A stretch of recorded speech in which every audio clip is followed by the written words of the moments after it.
11:30, so we should get started. This is a meeting of the Hanover Planning Board on Tuesday, August the 30th, 2022. Chair notes the presence of alternate members Catherine Reike, Jack O'Toole, members Jared Burke, Ethan Hartley and Sim, Nancy Carter also on the select board, myself, Brian Edwards, Paul Simon, staff members Alex Taff and Rob Houser. So the first item on our agenda tonight is an informal discussion of Dartmouth College's plans for North End housing complex. And I know chat table. But before we get into that presentation, I would like to make a few remarks, if you'll allow me.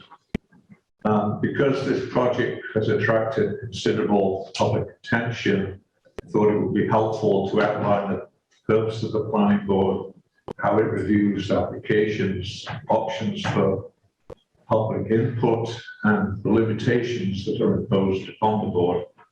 So I apologize to those of you for whom this information is old hat, but I think it's important that we understand what the ground rules are before we dive into this project. As a planning board, we always strive for transparency as well as fairness to all parties.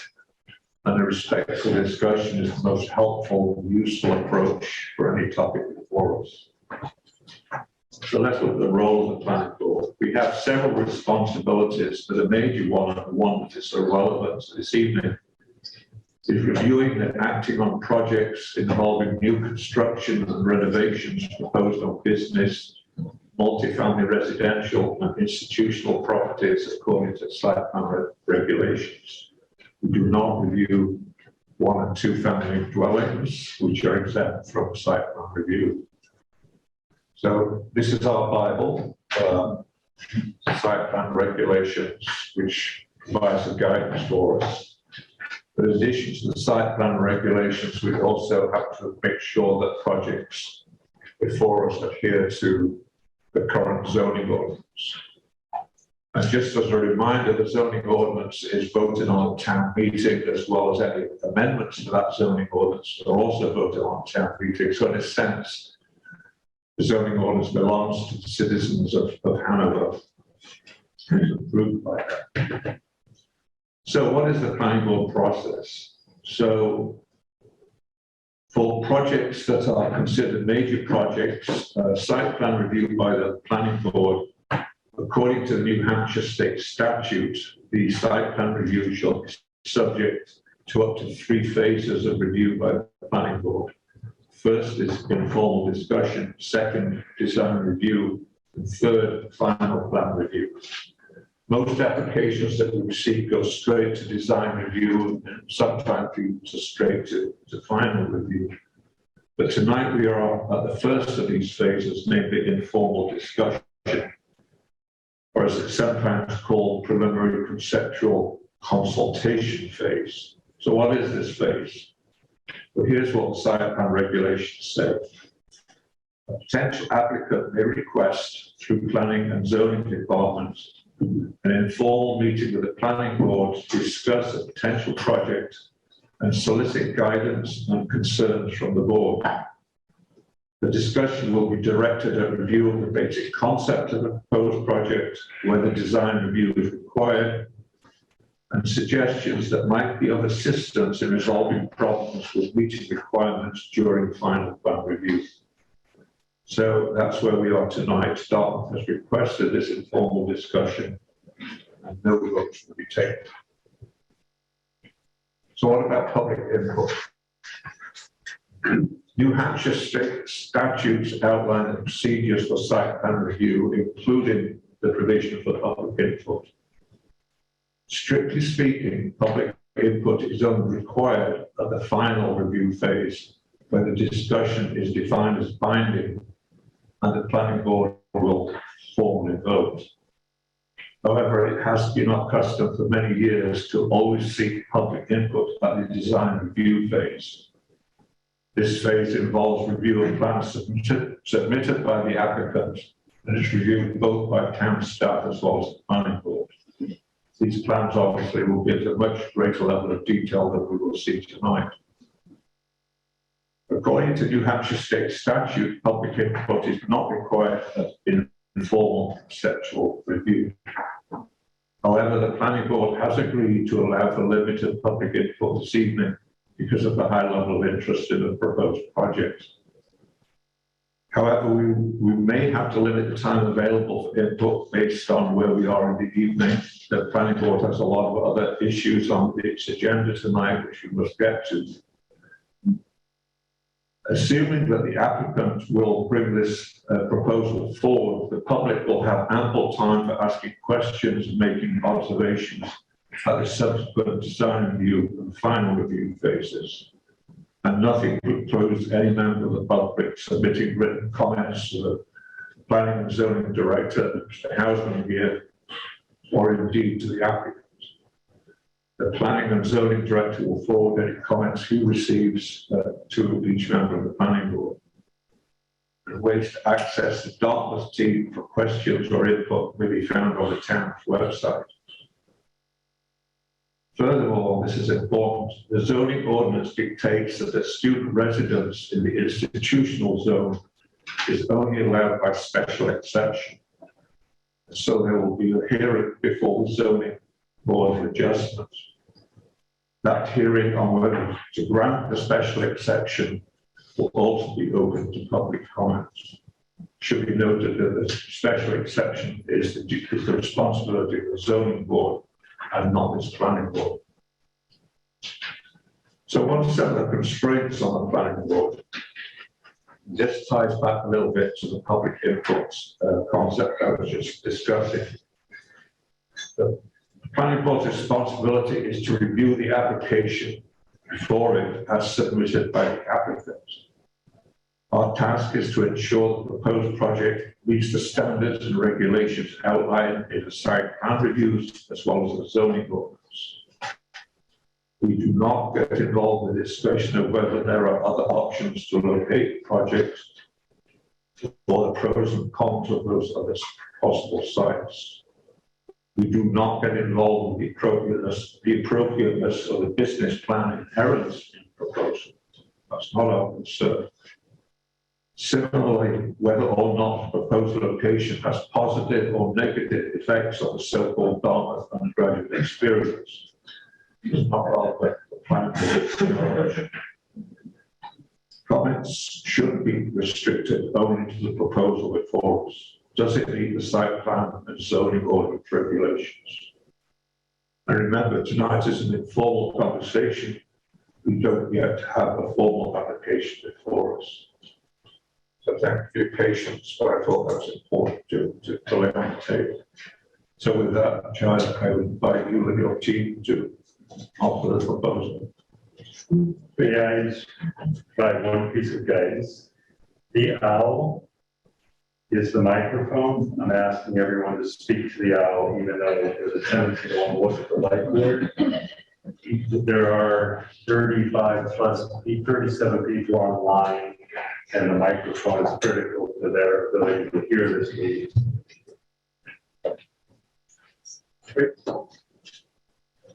So, well, thank you for that great introduction, Mr. Edwards. And I will say we appreciate that. The college certainly shares your planning board's goals of transparency, and we're absolutely here tonight to solicit your guidance and comments as well on this important project in college.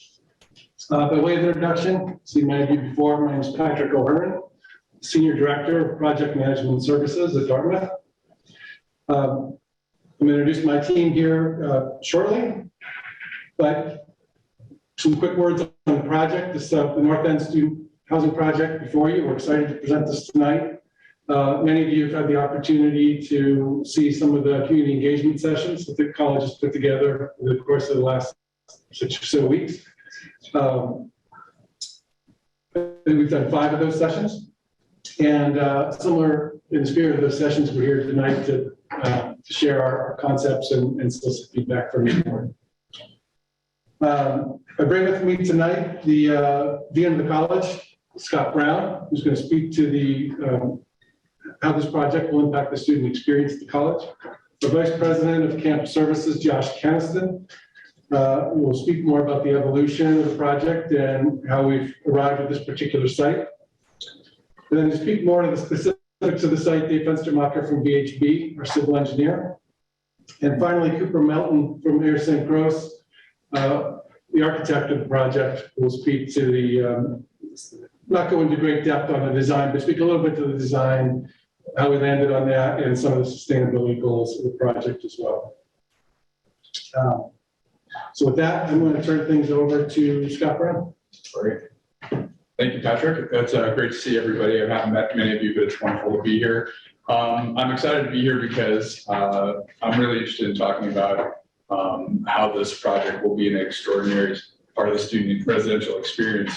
As a frame of reference, I first came to Dartmouth in 1992, 30 years ago, and I was here from 1992 to 95, and I worked for the Office of Residential Life, and what was true then is true now, which is really trying to give our students an extraordinary residential experience. And when I came back 26 years later, last year, what I found to still be true is thinking about how to serve the needs of our students, particularly the interests of our students as they develop, and also kind of our future student body. A couple of things that are really important in terms of looking at that is that as those of you who have lived around here a long time, that 18 to 22 years old is a very dynamic time for our students. Some would joke that it's like dog years. They come in here as 18 years old and things are pretty black and white, kind of right out of high school. And their experiences developmentally are really thinking about a much more structured experience, not too different from probably the homes they came from. But what's really important about that developmental process is really making sure that students really grow and develop into more independent living options. We have those options on campus. They're very, very popular. Students are very interested in, and we do not have a great deal of opportunity for them to do that right now. And as we think about this project, we really want to think about the student experience at the fore and find new ways to sort of meet those needs, particularly the developmental needs of our upper class students. What's important throughout all that is that whether you're living in the historic core campus or you're going into what we hope is this new apartment style living, it's sort of three hallmarks. And you can see up there, they're really about intellectual engagement and sort of extending the classroom. It's all about sort of deepening and broadening community, and then also sort of encouraging continuity, because you know that the D plan for our students is incredibly dynamic and giving them a home that they can kind of come to. When I was here in the 90s, we did not have the house community program, and that's been a thoughtful evolution of this basic idea. And it's thinking about how that can be really expressed in this new apartment setting that we're proposing for our students. It's also important to think about the kind of hallmarks of our residential experience is bringing in some of our tenured faculty members as part of our house communities, bringing in master's level professionals who live in the space, thinking about some of our trained undergraduates and our graduate students that will be in there. And all of those are really designed to certainly to encourage the independent living and developmentally sort of farther along of our students in apartment living. But it's also really thinking about, even though you're living independently, you're still living within a community, and that community has been very intentionally curated and supported and meant to be an extension of our historic core campus. And what's also exciting about this too, from the student experience point of view, is that it also gives us an opportunity to reinvest deeply in the historic core campus. When I was here in the 90s, many of those buildings are obviously still there. And knowing that our students are going to be residential for the next 50, 100 plus years, it's important to continue to really sort of invest not just in this apartment style living experience for our students, but the students who would naturally and live on the core. The last thing is that as someone who talks about Dartmouth a lot and thinking about what is it that makes Dartmouth special, I often talk about its sense of place is with an S, and thinking about how in which you can't get a Dartmouth education on YouTube, you can't get it in a big city. It's really about being in this sort of special community. And we think about community being much broader than the historic core. What this opportunity does, which is not available anywhere for any undergraduate within our current system, is really thinking about how best integrates with the outdoors. When we think about community and what it's special about being in Hanover and being at Dartmouth and being in a residential community, it provides opportunities that frankly we can't get on the historic core campus. We know, and you'll hear more from designs later on at some point, I hope, about how to really sort of think about activating those spaces and really giving a much deeper engagement with the outdoors that are outside of the community. So I'm really excited to have the opportunity to kind of provide that context. I know my colleagues will talk a little bit more about some of the more conceptual specifics, but everything kind of comes back to how is this going to extend and enhance the Dartmouth residential experience in an expansive way. So thank you very much, and I'll turn it over to my colleague Josh. Thanks, Scott, and thank you all for your time tonight. As Scott mentioned, this is really important for our students and what we are hearing that they are interested in terms of having different styles of living. But it also is really important for us to continue our commitment to having high quality residents across campus. So I think on the onset, it was clear that some of this context is not necessarily in the purview of the planning board, but I think it's important as we transition into the site plan and some of the other specifics to understand the context that is informing some of our choices and our design choices. Among the choices that we made is the location, and it's something that we took really seriously. And I just want to highlight that we've examined over a dozen sites around campus. Many of those sites have fantastic development opportunity in the future and for different types of projects. They did not meet the criteria for this specific project, which included not displacing any current housing that would further add pressure to our housing crunch during the construction period. No sites that have been prioritized for future academic buildings in our strategic framework plan were included, and then it had to be large enough to house the apartment style housing. And that student apartment style housing is a really important aspect of this project for us. Based off of that work, we arrived at the area around Lime Road and what we're calling the North End. And we thought it was really important to re-engage with our planning partners, Byron Bell, to develop guidelines and plans to ensure both a successful first project, this student residential project, as well as anticipating the long-term use of the land. And so what's up on the screen right now is the result of that work, which at a very high level summarizes how we think about using the land around Lime Road, starting first with the apartments at the north end. And that north end choice is very deliberate. One of the things we looked at and was considering was, how do we make this place feel like it is, as Scott said, has a sense of place? And the idea of kind of putting it in the middle of a field with no other buildings surrounding it actually made it feel really lonely. And so part of what we're trying to accomplish with siting it at the north end is to actually leverage some of the density that is in the village, some of that energy that will create a sense of place. And then along with that, siting it along Lime Road and actually looking for some mixed uses on that side of the building, things like a community room, like a cafe, that again kind of lean into that idea of there being activity and stuff already happening in the village area. And then ultimately reserving the areas to the south for future academic needs. And to be clear, we don't know what those academic needs are. This is a kind of high level fit test based off of what we typically see for administrative academic lab buildings. But the planners were really helping us to go through an exercise to make sure that with the first move that we made here with the residential building, that we weren't precluding solid plans for the future.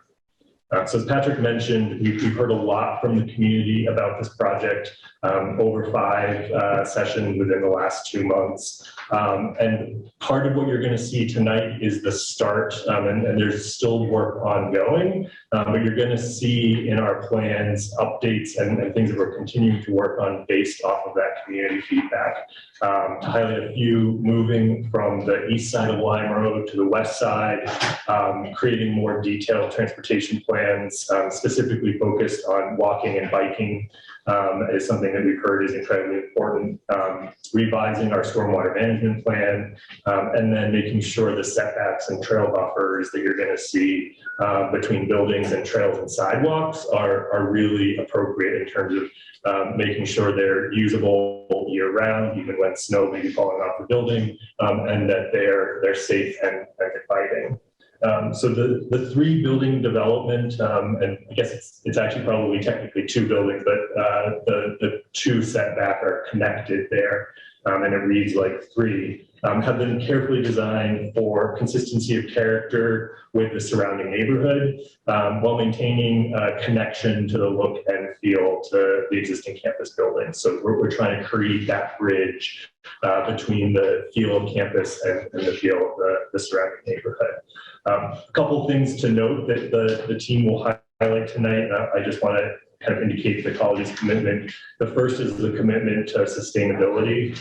We've challenged our design teams to make this building as close to a non-combustion and non-carbon emission buildings as possible. I would love to say it's going to be totally net zero. There are some reliability concerns that we haven't figured out just yet, but we've challenged and continue to push the team to get as close to there as we can. And then finally, to really make sure that we are designing not just student apartments, but a community that is designed to draw connections to the broader community and bring people in.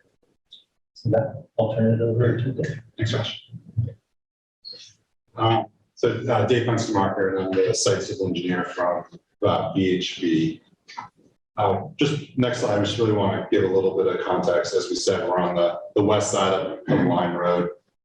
This project site itself is around 100 acres. What we're going to be talking about for our project is the 10 acres to the north, which really, you can use the roundabout and the fire station as sort of our bookends of the development here. This is about 1.5 miles north of the green. If you go to the next slide, and what we showed here is the rooftops, and what we wanted to highlight with this for site context is really how the scale and the character fits into this area of the village. We have the Greens, the New Hampshire House Apartments, 45 Lime, the co-op. So really focusing on this north end and how we sit in relation to the roundabout and the rest of the village. Next slide, please. And it's been highlighted a few times the importance of what we heard from the community and what we're looking towards for our design team. In transportation, just want to highlight that our goals, really overall goals, are safety and connectivity for this. As I said, the site is about 1.5 miles north of the green, but it does sit on a really key corridor of Line Road, not just for vehicles, but pedestrians, bikes. There's an advanced transit stop, and with the schools and daycares around, a lot of drop off and pick up. So all these things are being taken into account as we develop our traffic study. As we look at the site design, really keeping everything compact, getting all that access to the different modes of transportation. And what we're doing on site is, we have parking in the rear that meets the requirements for the beds, but really focusing on this multimodal hub right off the roundabout. This is where we'll have the shuttle pickups, bike parking, access to the multi-use path, and really just providing this area where everyone can access all the different multi-modes of transportation. The utility plan, we've had a chance to sit down with DPW. There's a sewer within Reservoir that we'd be connecting to, and a water line that comes down Reservoir down line with good capacity that we're going to be able to connect to. And as there's a lot of development up here, the other utilities such as electric will be taken care of off of Line Road. And along with transportation, I think one of the biggest topics we heard about at the community sessions too is the stormwater plan. And with that, our design goals really relate to water quality and water quantity. So designing to the town standards, we are going to be triggering a review by the NHDES alteration of terrain for stormwater permit. So meeting those guidelines. But what we're looking to do for our design is really incorporate stormwater features that really get integrated into the landscape design, whether that's vegetated swales for conveyance, drip line trench along the buildings for for rooftop, and directing those to a series of, multiple basins that will be surface basins with soil filters to provide water quality. And for water quantity, sizing these basins appropriately for the water quality volume, but also for detaining the volumes that mitigate the flow from the new impervious area. And really that's important when it comes to, matching the peak flows, or reducing them from before, and really taking a look at erosion control, making sure that we're not getting those velocities that are going to impact any of the surrounding areas. And really, when I talked about integrating into the landscaping, that provides opportunities to bring in some, non-invasive species and really provide some habitat in those areas and integrate it into the overall development. I think I'm going to Cooper talk a little bit about the design. Great. Thank you, Dave. Thank you all this evening. Appreciate your time. I'm Cooper Melton. I'm a principal with Ader St. Rose. We are a design and planning firm. Our principal focus is on institutions in higher education. Next, please. So I want to talk briefly about what drove the design and what sort of pushed us forward, what guided us, what's been guiding us through this process. We're still early on, but it's ongoing. And really, if you kind of break it down, it comes down to a few principles. As Josh mentioned, sense of place is vitally important. We work a lot in student housing communities, so creating that vibrant student community that's so important to the experience. Creating an architectural language that is harmonious with the context. Creating buildings that are enduring and timeless. And then finally, and what's very important to this effort, is the high performance and sustainable aspects of the design. We really try to integrate them into the design and not just sort of graft them onto some outside vision. So we are a national design firm. We work on campuses around the country. And some of the campuses we work on, the architectural language is very uniform. A lot of the buildings kind of have the same language, the same window details, similar roofs. Dartmouth is interesting in that it's very diverse in terms of its design vocabulary. It's very eclectic.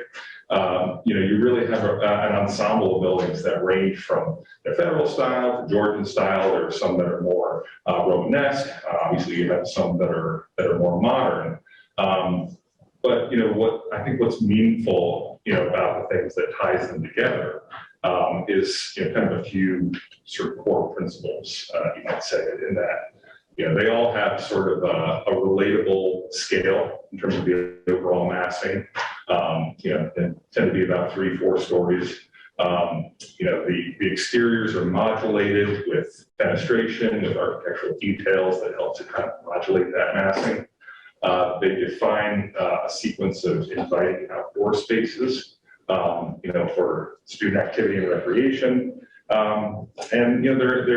They're built with durable and time-tested materials. So, we look to the campus for inspiration. We also look to the regional context and, understanding how buildings that have been built over the centuries in New Hampshire, how they're designed as a response to the local climate. So we try to take these ideas forward. We looked, of course, at the immediate context, as Dave mentioned, the New Hampshire House Apartments, the Green at Hanover, Kendall at Hanover, and sort of the common thread amongst these developments. They're all residential in scale. They're not mid-rise, they're not high-rise. They're all within a certain degree of scale of each other. They all feel residential. So that's one thing that we're trying to integrate into our effort here.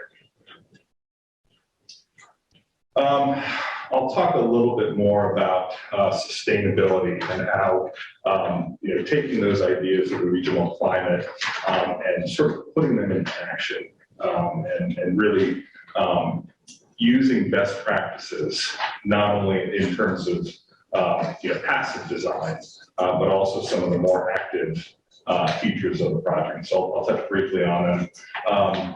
The building massing, we sort of modulated or broke down the massing, into a number of sort of smaller parts. And that has a few benefits. It both defines a series of outdoor rooms. It acts as a natural windbreak for these spaces in colder months. It also makes the massing feel more comfortable. So that was kind of a starting point in thinking about, well, we don't want to design a monolith here, but we want it to feel harmonious with the context. Going from there, you notice that a lot of buildings in the region have gable roofs with deep overhangs. They manage snow, they manage sun during the warmer months, and they provide natural shading. Going beyond that, the materials are designed, both in terms of the exterior envelope that have a minimal embodied carbon, but also the cladding materials are selected to be as durable as possible. We were thinking both in terms of not only the embodied carbon, the carbon that goes into materials, but also the operational carbon emissions. And a lot of it comes down to kind of supply and demand. So you're trying to kind of maximize the supply of energy that you're providing on site and minimize the demand. And that really starts to guide a lot of the design decisions. So, the buildings, they're masked and sited in order to frame these outdoor spaces, but we also decided then to maximize the amount of southern exposure of the roofscapes. So those gable roofs that we've integrated into the design, as many of them as possible are southern facing, so we can, the plan is to locate photovoltaic solar panels on those south exposure. Those are going to generate a significant amount of power needed for the project. In addition, we're looking at geothermal wells on site that will provide heating and cooling, basically leveraging the sort of temperate and even temperature deep below the ground. So that's a major driver, and that's going to allow us to, that's going to be one of the things that's going to allow us to avoid using fossil fuels on site. That's very important to the college.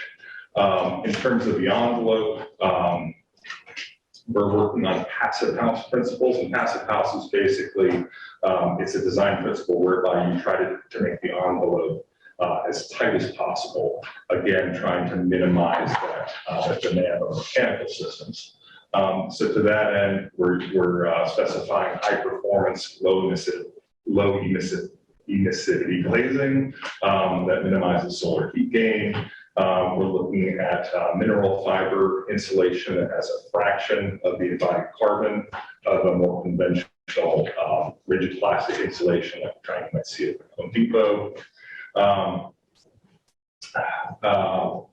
We're looking at ideas of the landscape, native plantings, adapted species, working with Dave and his team and with the college to create working landscapes that aren't about just kind of lawns, but they're about plantings that allow stormwater to kind of just slow down its flow, to be infiltrated, but also to provide beauty during all 4 months. I mentioned the building materials, thinking about building materials that are locally sourced, that's going to help to reduce the carbon impacts as well. In terms of the exterior design, it is an ongoing process, and as I said, we're pretty early on in the design. But you can see here in this illustrative rendering, we're starting to take these ideas and express them on the exterior. So those gable roofs with the deep eaves, providing shading and providing sort of shadow and a sense of architectural relief. Vertically oriented windows that help to modulate, break down the scale of the facade. They feel more residential in character. They frame views to the exterior, but they're generous in size so that we're bringing a lot of daylight into the student rooms. We're looking at a gathering space kind of closest to the building arrival point to bring a lot of transparency, to sort of highlight the student activity going on within. And then in terms of the cladding materials themselves, we're proposing a granite-based, locally sourced, obviously it lasts forever, it wears beautifully, and it comes from the the New Hampshire landscape. And above that, plank style cladding that brings sort of the warmth of wood as a kind of counterpoint to the granite. Operable windows, that's very important to the student experience in terms of the ability to bring in natural ventilation. In terms of the structural frame, we're proposing a mass timber or a CLT framing system, which basically has a much smaller carbon footprint compared to concrete or steel. And then utilizing curtain wall in certain areas where you really want to kind of highlight that activity going on with it, where you want to make it more inviting. So really, we're trying to bring all these ideas to the fore and make it a building that's expressive of these ideas and of the context. Thank you. Thanks a lot, Cooper. So that concludes our prepared remarks for tonight. We are, of course, looking forward to getting guidance and feedback from the board that will help us shape our further design to bring forward and share with you when it's ready to go. Okay, thank you very much. So first we'll take questions and comments from the board. Lauren. I have a question for, I think it's Dave. Yes, Okay. You're doing the transportation plan, you said, right? correct. Yeah. Have you had an opportunity to observe the drop off and pickup timeframes for the middle school in particular, that's going to be across the street and up a half a block, or even the elementary school that's just down the reservoir? It's fairly chaotic. Right. At times, much like We've all heard. schools, we're not Yes. different from No. other schools. So I just think that as you plan for the transportation for the students, you may want to first observe what goes on so that you can make allowances for it, especially when the buses are zooming by. But also, you might want to talk with the school administrators for both the elementary school, Laura and are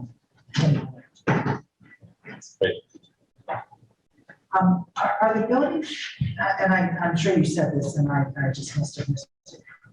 There's air conditioning in there? Yes, heat cooking. Based on the summer that we just had, I suspect that they would have to be. Yes, I have a similar question actually to my colleague about the traffic survey and looking at the school-related traffic as well. But I have another slight different area of concern. You talk about safety and connectivity, and I'm interested to understand your vision for what might be way in which students might get to campus independent of the shuttle bus. And I will say this is what I have observed somewhere else, and it actually really quite concerns me. So I had the good fortune, actually, while many of these Monday meetings were being held, I was actually in Europe, so I wasn't able to see them. But what I did observe in a number of capital cities in Europe was the prevalence of electric scooters. In fact, in some cities, they were just ubiquitous. And there were people zooming around on scooters all over the place. These are all for rent. You just have an app on your phone, I guess, and you click the QR code, jump on, and off you go. And you get to your destination, you get off, and you just leave the bike and the scooter and just walk on. I don't see that same number of scooters here in the US right now. I know in the UK they're actually prohibited, but I suspect that they will come. And my suspicions were confirmed last Thursday when I walked down Main Street, walking down the sidewalk, and suddenly a young male, should we say, was on an electric scooter coming up the sidewalk, went straight past, very high speed, very quiet. If that becomes prevalent as a means of getting from this housing to campus, then I really have concerns for the safety of pedestrians on the multi-use path if there are to be a lot of electric scooters or even bicycles. And I would remind you that it wasn't so many years ago that on this path, or in a very close neighborhood to this path, there was an interaction between a cyclist and an elderly pedestrian. And I understand that that pedestrian died as a result of that interaction. So I really am going to be looking at this very closely, and whether or not the multi-use path really has the capacity for bicyclists and electric scooters, or if there's going to be a need to separate them off. Students, you can tell them to use the streets, but I don't think that they'll necessarily always just use the cycle lanes on Lime Road. So that's a big concern.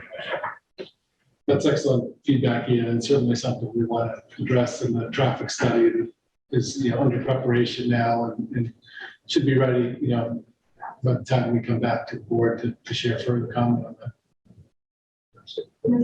May I add an addendum to that, Abe, that the possibility of actually creating paths, be they perhaps even ski paths or snowshoe paths or just walking, there's a lot of the country club that is now not being set aside for future academic buildings and so forth, but there's a lot of walkable area within there that you might even, as you're sketching on napkins and so forth, see how much of that could be used as pathways.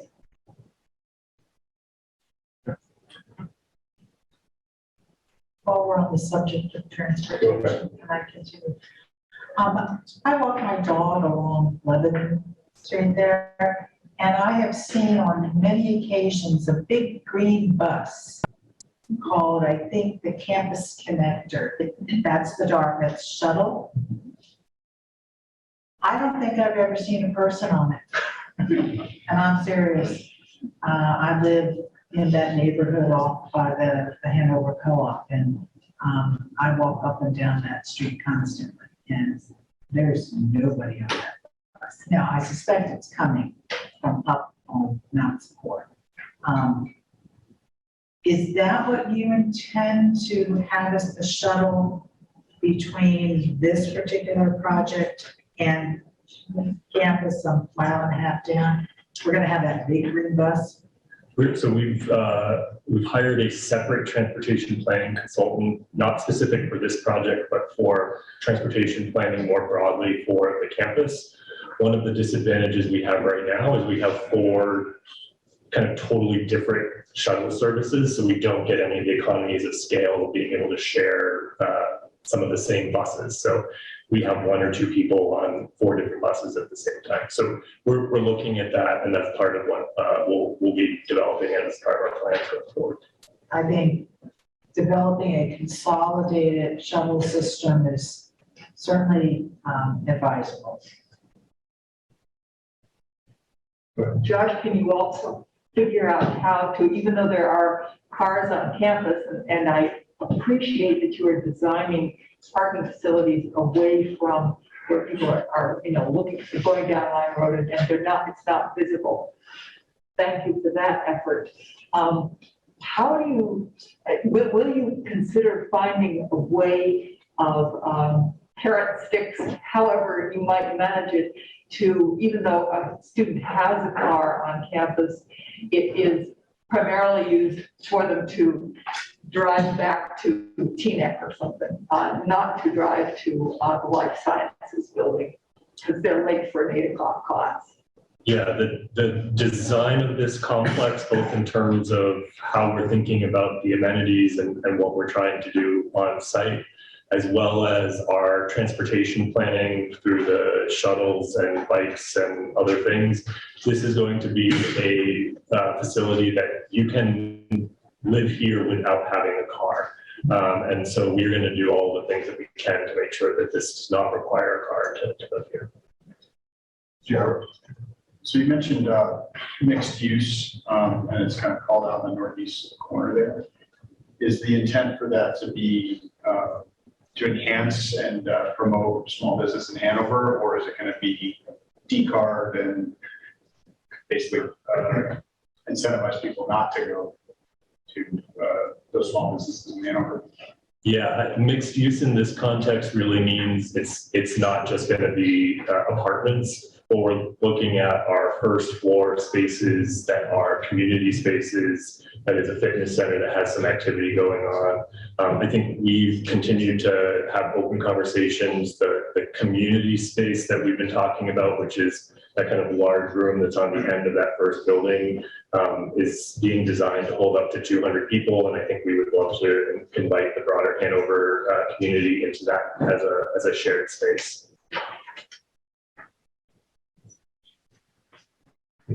Yes, no, no, Paul, I'm just not trying to get your attention. I'm on your left side. On the left side. All right, go ahead. Yeah, thanks. I got a couple, I guess, since we're on the topic of transportation, if you don't mind pulling up the site plan, that's probably a little bit helpful. You know, I really appreciate, well, and I'm putting myself in the shoes of the student thinking about this. And the student, I guess, that this is geared towards is upper class students, apartment style living. They probably may come with a car. But what I appreciate about the plan is that you're really trying to encourage them to keep the car in the parking lot and take the bus to the class, campus. And I think that to Ian's point too, instead of the scooters and whatnot, and in addition to this loop, you know, and pickup area, is to think about, when we think about alternative transportation, is making a robust bus stop. I'm not seeing the bus stop in some of the perspectives, and I think that it would go well with the architecture too, to really punch that and to highlight it, especially because of the relationship of that to the mixed use portion of the site as well, because there's some synergy that can happen there. And there's some way to tie that together. And I think that really could, you know, Dave, there was a project up in South Burlington that comes to mind. not like that, but the thing about that is that it ties, you can tie it to the architecture well, you can, you know, just really explore that a little bit more. And I think that if that's highlighted, that's really announcing to the students, this is where you need to go. This is what's going to take you to campus. You know, leave your car in the back. And encourage that instead of the multi-use path as well. So I think that's one thing. The other thing I think it would be great with your application when you come in and bring it in is to highlight the universal access. You got a clean slate here. There's the connections to the co-op as well across the street, and, you know, to highlight what can be done, you know, 5% and less to provide universal access throughout. As much as you can would be an interest of mine to see, as well as maybe, since we're encouraging the bus and we're looking into that with the some bus folks that are studying that, you know, the access for someone that has a disability to take that route as well. So I think that'd be great to touch on with the application. I'm glad that you're also looking at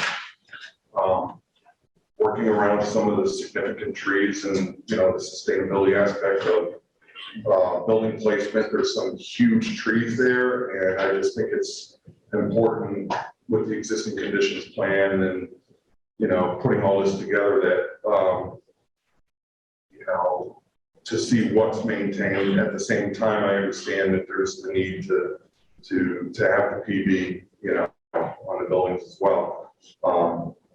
So there's that.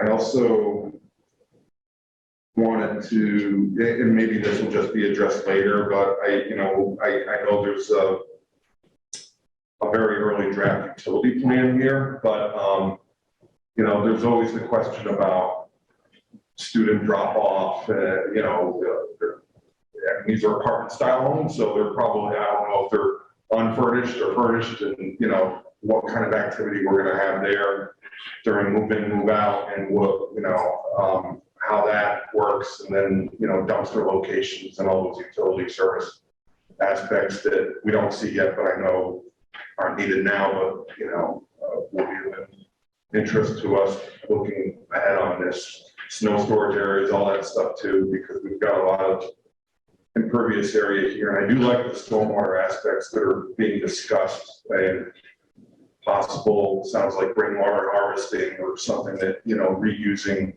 some of the stormwater. And I think with upper class students, I don't know if there's a desire, but it seems like you have some little niches here that you can encourage, you know, raised garden beds or something like that. I don't know if that's of interest, but could be. Yeah. Yes, so if I could come back to the point that my colleague raised about students accessing campus in their vehicles from here. I would like to go a little further and say that I would expect, I would think to deliver some policy statements from Dartmouth. First of all, on who can and under what circumstances they may be able to take their car from this site to campus. Maybe people with disabilities, for example, for which you create some sort of exception in terms of driving that campus. So that would be one. Secondly, some policy about overflow parking across the street on Garibay Field, that parking area there.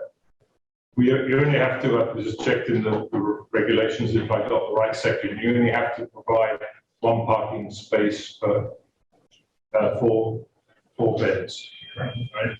So if a lot of students are going to have to come with cars, how are you going to allocate parking, and what happens if they're going to have more students wanting to park than there are spaces? Are they going to end up by either parking over the Garibay Fields, or are they going to just park over, you know, on the side on the grass or whatever on this site? So I think a policy statement needs to be developed there. I think we would like to see something along those lines. The other piece about parking is that I appreciate all the thinking that you've put in about, you know, wanting a very green type of approach to this in the building materials and in the energy consumption and so on. What sticks out, I guess, in these plans, and I realize they're only conceptual, you've only got a certain amount of bandwidth and you focus where it's important, but sticks out like a sore thumb is the parking lot. It's just a black blob of blacktop, you know, stuck on a piece of green grass. So I'd ask you to think about the possibility of having the parking underneath the building, so that you don't have to put blacktop all over another stretch of green space. Again, I'll draw my experience. I was very fortunate 20 years ago to be living in Europe for a short while in an apartment in a complex such as this, and all of the parking was underneath the buildings. There was a driveway down from the street. There was an electronically controlled gate. Everybody had an assigned space underneath the building, so there was no parking on the surface. The college has already achieved that with the recent addition to the Thayer building, put underground parking, and there are certainly plenty of other approaches if you go around just around the area in Lebanon and so on, where you'll see there has been some attempts to put parking underneath the building, so some one form or another. So I would encourage you certainly to look at that as a possibility. I realize that may increase the amount of input carbon, which I know you're talking about, but it might even, I don't know if you can do calculations to show what sort of payoff it would have by preserving green space and not putting blacktop down. Nancy, go ahead. Got a couple of little additions. One, Beth said that, look at the schools, just for your edification, they open tomorrow.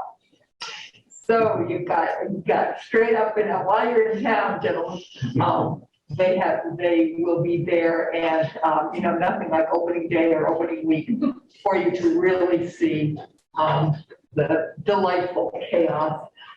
Ian mentioned the Yarpay fields. As you know, their prime reason is to serve the rugby program, and whether it's women's or men's games and practices and so on, those fields are really fully utilized. So you don't want to put yourself in a situation where the extra 40 cars are over at Yarpay because those places are too near. You will find in the next couple of days, as you look at the public schools, that Yarpay field also serves as the sort of staging area, a waiting area for our, particularly race school buses. The buses are often in that lot while the drivers just wait in between shifts. So there again, the Yarpay fields are used for a non-college reason, but a community reason. And I'm also curious when you talk about whether or not trucks and so forth are going to be going in this area. I've never heard conversations about mailrooms, and that means UPS buses, UPS trucks, FedEx trucks, and all of those kinds of services. It's going to be a lot of people there. We just talked about moving, how do we get our IKEA bookcases into the apartment? The Yarpay field parking area is also fully utilized during the winter with the Nordic skiing, the cross-country skiing programs that are offered for the community. So if 40 cars, to use Nancy's number, were to park there as overflow parking, I think there would not be enough opportunity for parents to park while their children are skiing. I think most of the questions I had have already been asked, so which is nice. But I did have a couple of small ones. What's the maximum capacity of that Dartmouth connector shuttle? I'll have to get back to you on that. I don't know. It's also Outstanding, the policy. the shuttle that's operating right now is really just serving Summit on Juniper. I understand that. Yeah, I think it has like 36 people on it or something like that, but there's a much broader planning effort underway in terms of. I was just wondering, if you had to ship 400 students for an 8 o'clock class, how many shuttles would you need? Race school, there are 13 buses that show up there on a daily basis, so that gives you some idea. A question for Mr. Brown, and this ties back a little bit to some of the safety concerns that have been raised. I don't understand almost nothing about scheduling of classes at all. So, the density of electric scooters going down Lime Road or anywhere else depends upon, is everyone from the north end going to have to travel to campus at roughly the same time at the beginning of the day? But then will they stay on campus and then come home in the evening? In other words, is it going to be 2 big rush hours and then, as Beth says, the shuttle midday is running empty? I'm not quite sure what that will actually look like. I think just from looking at our students right now who live off campus, that some students would, really come on campus for the day and then they go back at the end of the day. So there's might a beginning and ending. Some students sort of will shuttle back and forth depending on kind of where they want to be throughout. It's not evenly distributed. I don't know. This is just my conjecture from seeing it. I don't run the actual class systems, but to your point about the number of students that are coming at 8 o'clock, I guess it's probably not quite as many that are electing to go at 8 o'clock in the morning. And given that our students only have 2 or 3 classes, also sort of distributes it throughout the day too. We're interested in sort of the migratory patterns of our students. I think we're hearing a little bit more about from the students that live just off campus, but also the Summit on Juniper, which is some of the data that we're trying to collect right now. Okay, thank you. So I will open it up to Rob. Go ahead. How many units are we talking about approximately? I know it's still. It's about 400, it's 400 beds. Yeah, 400 beds, like 124. Okay.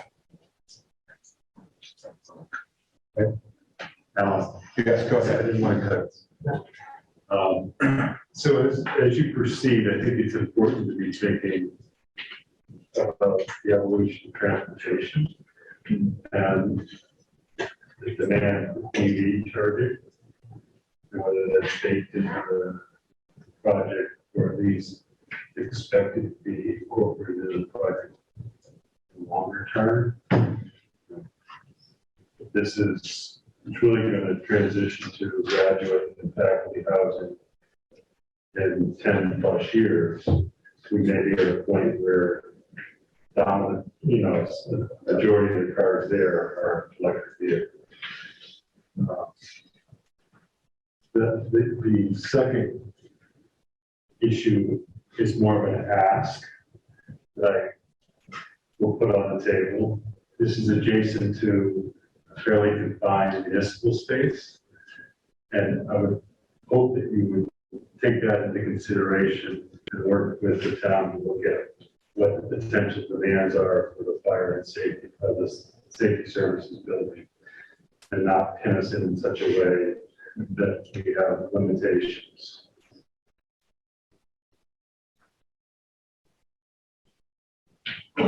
And I'm sorry, I know I promised I would do this, but to Rob's point, there are men and women who sleep in that building too, because our firefighters are on duty, for 24-hour increments, and they're asleep, even though it looks to you as you're standing there, oh, you have a co-op and you have 40 line road and a police house.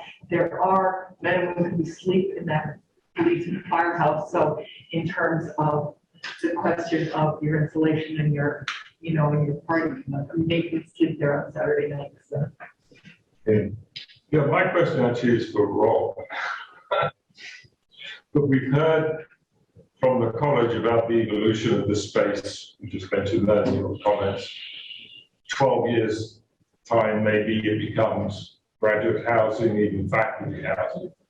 So my question is, right now, we're being asked to prove this as student residence. If it becomes, for example, faculty housing, that will be a change of use. How will that be handled from a regulation point of view? I mean, we'll have buildings, 2 buildings, everyone will be fine standing there, and then there's a change of use. If the applicants choose to build in, and I think we heard a coffee shop and that sort of thing, I don't know how many of those things that they choose to add in now, quite legitimately for student residents, may not be appropriate if in 12 years' time, this structure becomes multifamily housing, apartments with faculty members. How will the transition be managed? Maybe you need time to think about that, but it occurred to me as being perhaps something that should be considered. Excellent question, Ian. I would be hesitant to give you an off-the-cuff answer. The application hasn't been submitted. It could come in as a multi-family housing project because the definition is inclusive enough to address their wants. As proposed, the parking calcs in our ordinance isn't related to student residents. It's related to residential buildings for students or personnel of an institution. So it's not tied to the use as we know it as student residence. It's tied to something else. And I don't have a definition of that to speak to, so I would need to give it some careful consideration. And I shan't be around on this board in 12 years' time to worry about it.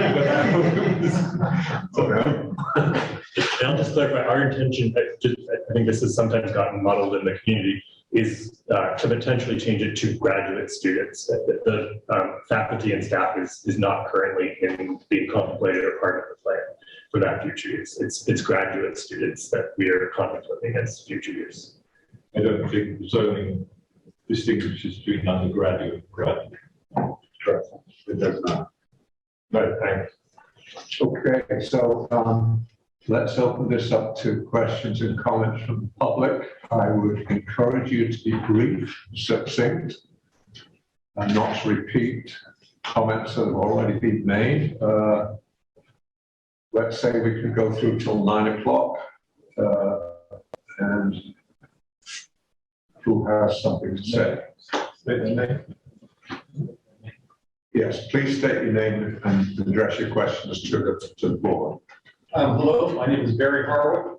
My family and I live on Reservoir Road in Hanover since 1993. In full disclosure, I'm also a Dartmouth alumni, class of 1977, and I worked at the college from 1992 to 2020 as a track and cross country coach. Over the course of the summer, I attended all 5 of the community forums, either in person or virtually. My quick response to that was the very first one was extremely well intended. At that first meeting, I represented the college, Vice President Mills. One of his earliest remarks was that the site had already been selected, and there's a lot to be further discussion about that. As a result, attendance at further forums went down quite significantly that week. So just as a point of order there. My comments may say about traffic as well, and I was happy to hear the board responding to some of those. So not to plow through new ground again there as well, but I would like to make sure that the traffic impact study extends just well beyond the area right in front of the proposed building here. I think really on Lime Road, it should start at the intersection with South Park Street, go northward at least as far as the Kendall development. I think it needs to extend off to the side, at least through Reservoir Road into Rip Road.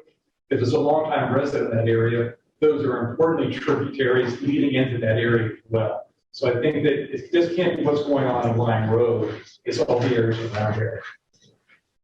Special notice needs to be taken at least the traffic rotary. I've been out there a lot of times, especially in the morning where it's incredibly crowded. I encourage people to think about a scenario where there's a logging truck coming down the road, which happens fairly regularly on the Lime Road. The police or fire station get a call, and they're suddenly rolling out of there. And right at that same time, there's a large shuttle bus at some time trying to go in or out of off the rotary into this housing development. It's hard to imagine that would not be problematic for any number of ways. So it sounds like you've got a lot of questions about traffic. I would certainly encourage you to continue following up on those. A question was asked about Dartmouth student schedule. I can comment on that real quickly since I've worked with them for so long. A lot of students at Dartmouth, their classes are either Monday, Wednesday, Friday, or Tuesday, Thursday. So their schedules are all over the map. So the good news in response to your question is very unlikely that there's going to be an army of 400 kids heading to campus at the same time. But what it also is going to mean, it's going to be a very inefficient transportation system. You mentioned before you've seen that connector bus with 1 or 2 people on it. No, none. Well, none. Well, that might be a situation, 7 a.m. leaving that dorm because maybe there's 1 or 2 kids in the whole complex going to go on breakfast. But you have to run the dorm bus anyway because maybe there are 1 or 2 kids that want to do it. It's going to run at 2 o'clock in the morning. Maybe most kids are home in bed at that time, but there's going to be some people that are hanging there right to the last moment. If you look at the Dartmouth class schedule, there's certain classes that are dramatically more popular than others. It's not the 8 a.m. class, I can tell you that right now. But there's classes that meet, say, between 10 o'clock and 2 o'clock.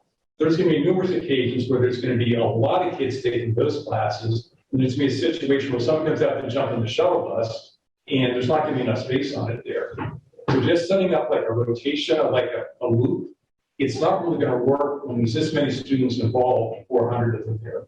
So this traffic plan is going to be very, very complicated, and I'd like to make people aware about that. People mentioned multi-use path. I think it's great in a lot of ways. I use it myself a lot, and so does my family. But if we're adding another huge rush of people on there, whether they're walking, biking, or using electric scooters, that can be very problematic as well. Particularly right where the multi-use path ends before Park Street. That's problematic for people that use it now. When there's an onrush of other people, that's going to make the situation even considerably worse. Talked about delivery schedule. That's going to be happening all hours. And I'm not talking about UPS or whatever. It's kids going to be ordering from Domino's or Tuk Tuk or wherever the heck they want to. So there's going to be a steady stream of vehicles coming in for that as well. So that needs to be considered.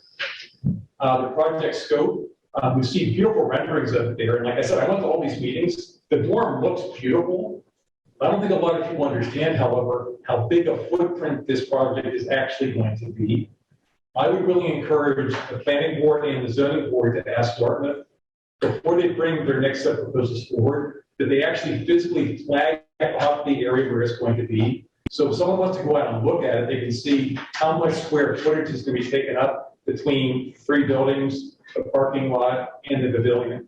I think a lot of people can't get a perspective from looking at a picture here when they're actually walking around. I think they're going to be significantly surprised how much green space it's actually going to take to put this project in here. Environmental impact. I've heard some interesting things about rainwater runoff and everything here.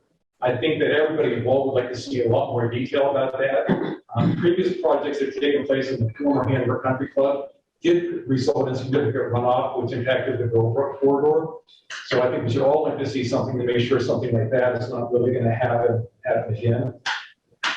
And finally, I think that the college has made a good faith effort to try to show how this project could possibly fit in with the existing neighborhood there. Well, the fact of the matter is, the town of Hanover already has a plan in place for the town's vision for what's supposed to happen in that neighborhood there. It was passed and voted on several years ago there as well. I think if people on the board go back and look up the results of that plan, I think they would say in many, many ways, it's not consistent with what the college is bringing forward here as well.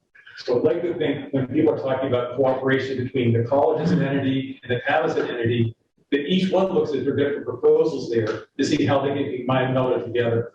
Because right now, from what I've seen about the town's Dresden Village plan and the college North End dormitory project, they're extremely different there. So I encourage people to think about that.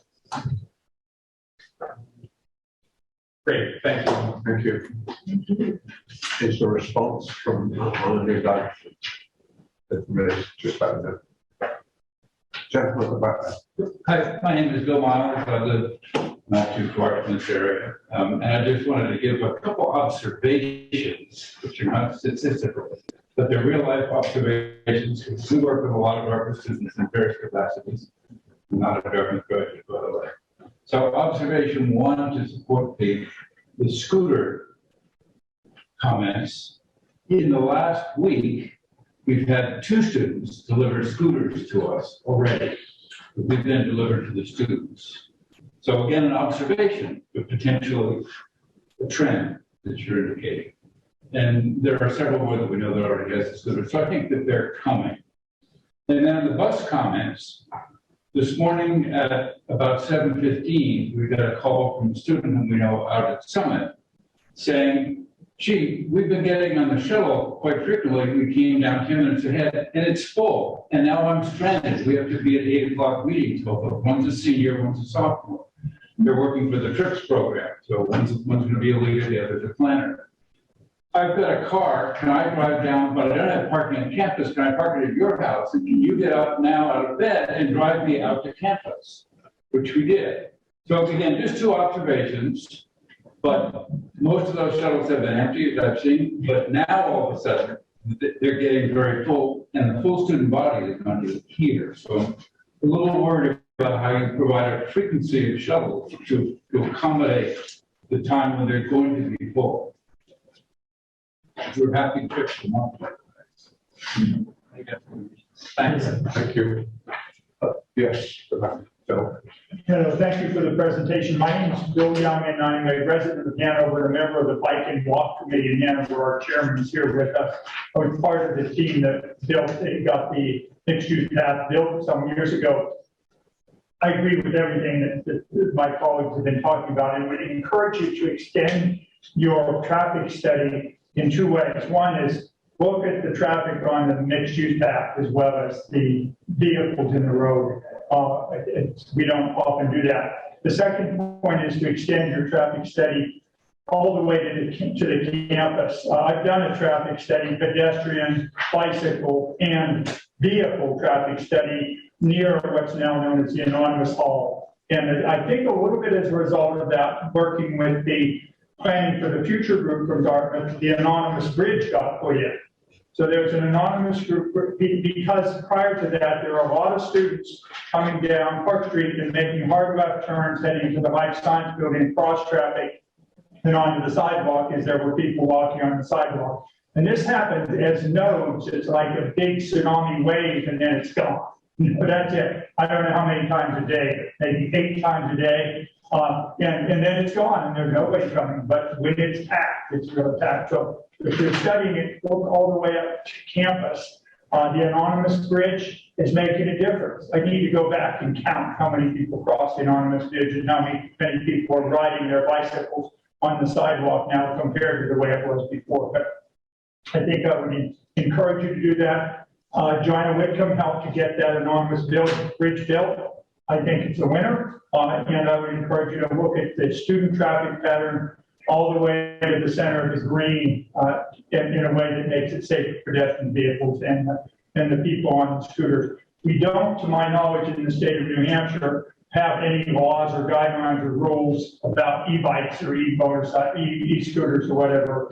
We're told that we're waiting for the state to decide that this is New Hampshire, live free or die, ride your scooter where you want, wrong way, anyway, whatever. But we're waiting to hear from the state about those guidelines. Thank you. Hi, Matt McDevitt. I live at 55 Line Road, which is across the street and just a few doors up adjacent to the Greens. For the past 15 years, we've been really invested in the development of Line Road, obviously. I'm thrilled with the roundabouts, with the sidewalks. We participated in the plan that was mentioned earlier for what was then called Resident Village, that Line Village plan. Dartmouth participated in that, and they were great partners in it. We subsequently worked with them on some of the planning for possibilities work that they did. And I think we had a pretty common understanding that the Rivercrest area was the place for development for graduate and faculty housing. What wasn't contemplated was an influx of 400 students directly across the street from the co-op, which will virtually double the residential population of that neighborhood. There are apartment buildings there, but they're in the 20s and 30s, not 124 units. So I would submit there's 2 ways this doesn't match the character of the neighborhood there. One is scale. It's 400 people being added there. The other one, frankly, is the time envelope. When you mentioned, Ms. Carter, there are people who sleep there. Yes, I'm one of them. 45 Line Road is real busy during the day. It's not at night. Little school, except on an occasional Friday night dance, is real busy during the day and not at night. That is a really wonderful, quiet corridor in the evenings. It's not going to be with 400 students, and again, with Uber drivers, et cetera. Thank you. Yes, sir. Hi, I'm Nicholas Macri. I'm a student at Dartmouth. I think a lot of great points raised today. I'd like to provide some context on some of that. One of them, the noise. I think that's a very relevant thing to keep in mind. I would temper one's expectations about noise. I recently came in control of a nice building on Webster Avenue, and I tested how loud I make these speakers go, how loud can you hear it outside, right? I turned the speakers to the maximum volume, probably like 120 decibels inside. I stepped outside, closed the door, and I heard almost nothing. I walked to the property line and I heard absolutely nothing. So decently built building with brick walls, I think should be aware of how well it can be at insulating from noise. Also, students do not throw parties in dorms. It's very awkward and strange, so that's something to keep in mind. They prefer larger spaces. Also, in terms of transportation, I think a lot of people will like to have, independent forms of transportation. Most conveniently, that's a bike or a scooter, right? I think the points about like the mixed use path are important. I don't see that as an argument for not building housing, which our town desperately needs given the ridiculous prices. I see that as an argument for grade separation, right? We should have an actual protected bike lane. I think somebody on this board made a good point about, you can tell students to ride on the road, but they won't. I have a bike. I don't want to ride on the road. Cars do not respect bicycles. I felt very threatened, even going down Main Street while biking. It's not safe. It doesn't feel safe at all. A bike lane with a painted stripe does not feel safe. You're gonna bike on the sidewalk because you're separated from cars, right? So once again, the solution is not to further restrict the housing supply in Hanover. I think the best thing to do for that concern is an important concern. Let's build a protected bike lane, right? Grade separate, let the cars be in one place, the bikers and scooters be in one place, and the walkers be in one place. Make it more comfortable, right? Lastly, I've seen the parking lot. I definitely recommend it. I agree with Ian's point about underground parking is always preferable to surface lots. I think surface lots are bad and make the environment worse. I don't know what the parking minimums for this site requires. I know that when Dartmouth renovated Andrews Hall this summer, they got out of providing extra parking spaces because A-Lot has a whole bunch of extra parking spaces that meet the minimums.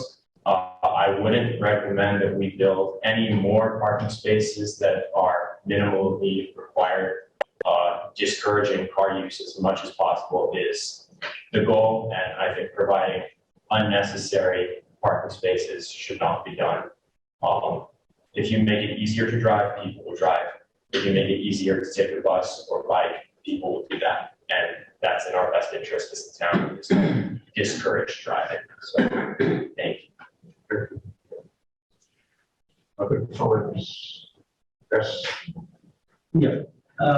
John Lubin, longtime resident of Line Road. Our house has been in our family since 1971. I am an alumnus of the college class of 1984, but I am also a faculty child. My father was at the medical school for about 30 years. I'm a one-time employee of TUP. My two biggest concerns about Dartmouth's choice of this proposed site, the housing project, are the schools. There are over 800 kids between the two schools, Ray and Richmond Middle School. My daughter attends Richmond Middle School. Dozens of these kids walk and ride their bikes up and down Line Road. Many of them along that bike path.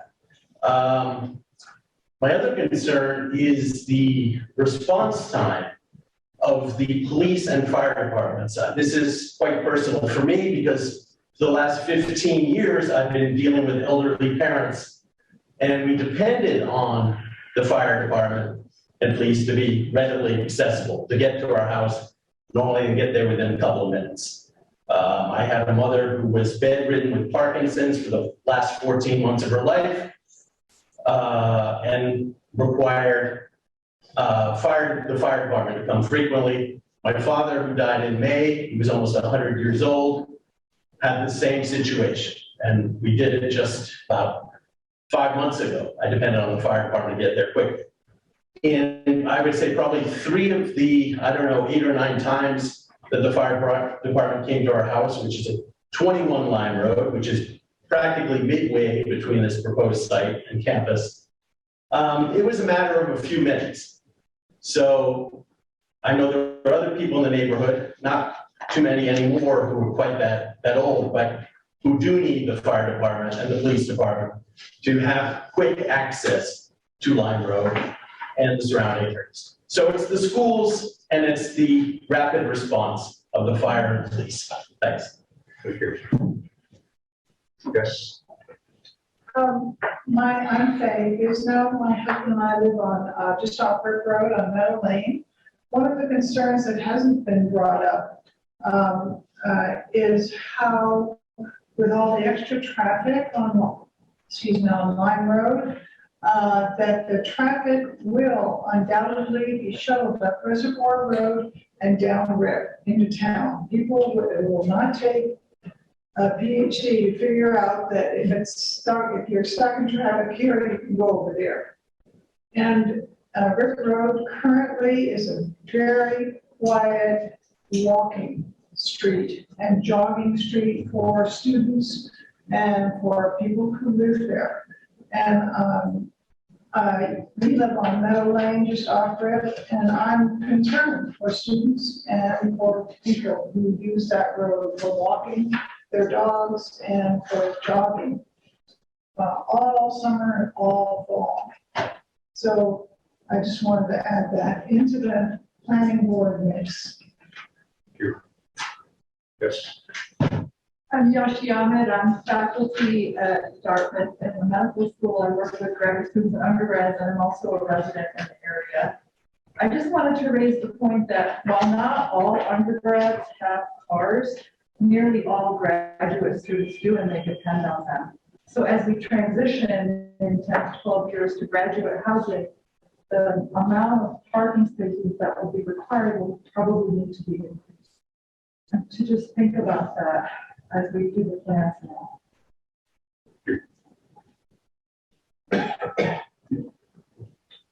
David. I'm Dr. David Guzno. Faye and I have lived in Hanover for about 26, 27 years. I went to each of the 5 board meetings, that Dartmouth held. I want to address one problem of all of those that have been mentioned, and that is the transportation of the students from this new facility to get to campus.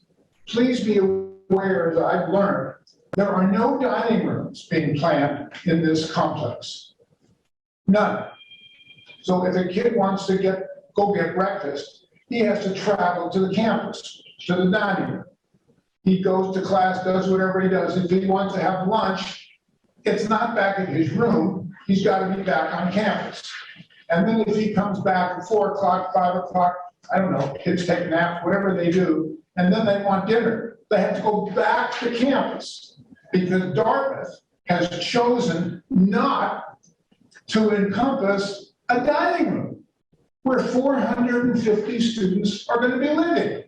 So for breakfast, for lunch, and for dinner, all 450 students either spend their time cooking, which is, I don't really think why students are sent to Dartmouth to learn to cook and to spend their time in a co-op shopping.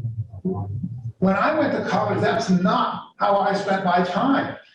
I spent my time studying and visiting students and was grateful to go to a dining room. I would think the same thing is true here at Dartmouth. So keep in mind, there's this transportation for 3 meals a day, 450 students down to campus and back. When I asked about this at one of the meetings, they said, oh, well, we're going to encourage people to do their own cooking. They're going to have an apartment. And then they can walk across the street. 450 kids walking across the street to find enough food for breakfast, lunch, and dinner in that co-op. But then the thing that really got me, and I'm really concerned about the transportation of the students, is and maybe you have a slide, Scott, or somebody put up the slide of the street on which you showed the bicycles going from this complex into town. And they have a line that they could probably show you tonight, in which they titled it, Competent Cyclists. That's their wording. And if you're a competent cyclist, the plan is that you get on the road with your scooter or your bike with the traffic and go down into town, into the campus. And if you're a competent cyclist, then you come back on the road with perhaps a white line, a bicycle lane in the road with the traffic. And I was curious, what do you mean by competent cyclists? Most accidents between a cyclist and a car is due to somebody in the car perhaps reading their cell phone and not paying attention and hitting the bicycle. So I'm very concerned. So then I asked, well, why, with all this land that Dartmouth owns, why not put a dedicated bicycle scooter path through what is now the golf course, having nothing to do with the street where there's no traffic? And if you visited many campuses across the country, there are lovely bicycle scooter paths winding through the campus, having nothing to do with traffic. And so I said, why? One of the gentlemen who was the planner, traffic engineer, I said, why would you not put a dedicated bicycle path through the golf course to the campus? And his answer was, oh, Dartmouth wouldn't let us do this. And I said, well, why would that be? And they said, well, there's a body of water, I think it's Girl Brook, and there's no bridge there now. And Dartmouth would have to build, they would actually have to spend money to build a bridge for this dedicated bicycle path to get across Girl Brook in order to get the students down to the campus, avoiding being on the highway. So I want you, when you consider this, to appreciate just this one problem. And then I ask, how many students will be killed in driving back and forth? I think we get you, so thank you. I see there are some hands raised on the line. Karen, unmute yourself and address yourself to the board. Hello. Yes, my name is Oski. I don't know if you can see me, but it doesn't matter. You can hear me. Can everyone hear me? Yes. Yes. So I'm a little bit concerned. Many of these issues were brought up during the transportation meeting, the public portion of the transportation meeting for the people who came in person. I would love for the planning board to hear how that meeting went, but Dartmouth Planning didn't tape it or broadcast it, so we have no record. So I'm going to bring up some of the issues. People were a little bit concerned about some of the access to the bus and cycle port being right on the traffic circle, because students that come up Lime Road have to cross over that in order to cross at the co-op in order to walk to the Ray School and middle school. That was one issue that was brought up. Also, the issue was brought up about parking underneath the building, but in the drawing that I saw, I noticed there were 5 sets of windows of these, there were 4 sets of windows on these buildings indicating the dorms are 4 stories and then 4 stories, which is taller and out of scale with what we have in that area. I was disappointed that in representing what that area looks like, that the images from Dartmouth showed only the large buildings, but not the 50 or so houses that make up the Curtis Road neighborhood, or the individual houses that define the character of that neighborhood.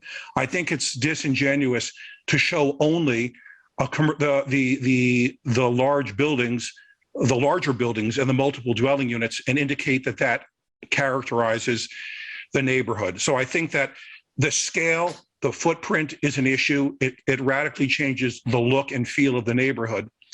I also want to ask. 9 o'clock.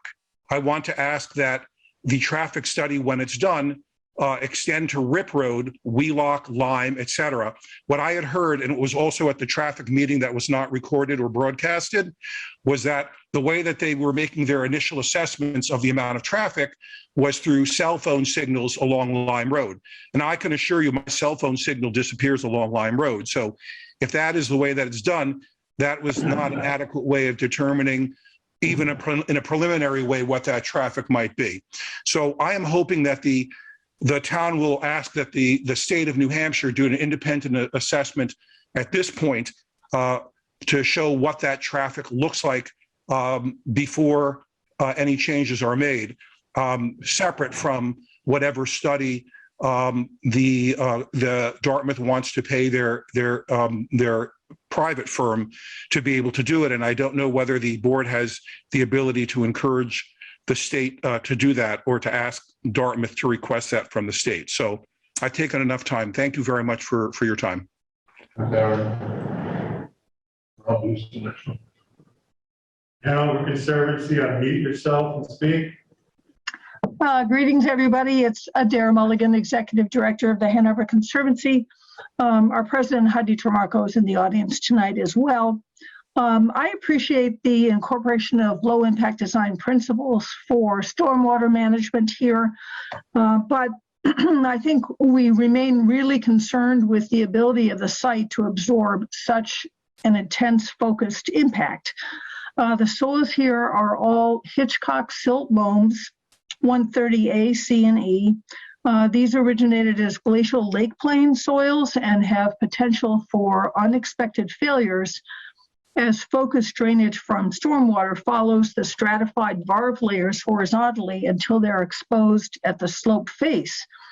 And you note from the drawings that even though they were very faintly indicated, there are steep slopes immediately west of the utility building and north of the large parking area that was incorporated in the design.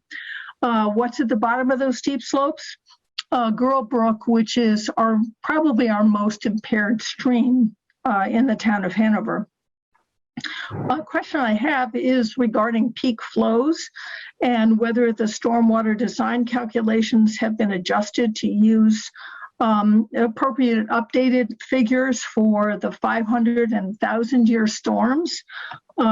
We saw what came through here tonight was pretty darn fast and pretty darn hard, and that water has to go somewhere. I do agree with previous speakers about placing parking under the buildings to decrease the amount of impervious surface on the site. And I'm sure that the Hanover Conservancy will have further comments as this project moves forward in the design process. But thank you for hosting this opportunity. Thanks, Adele.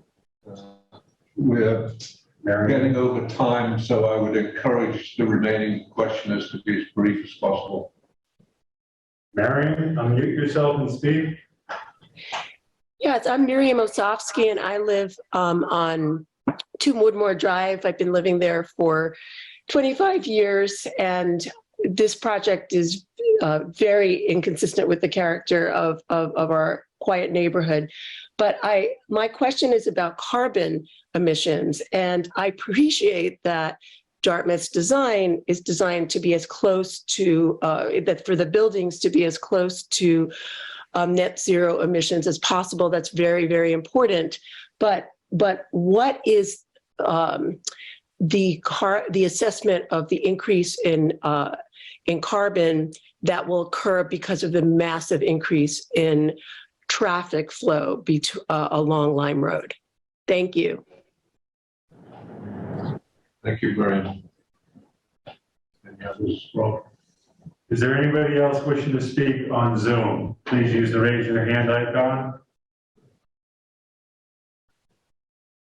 Okay. Any last questions from the room?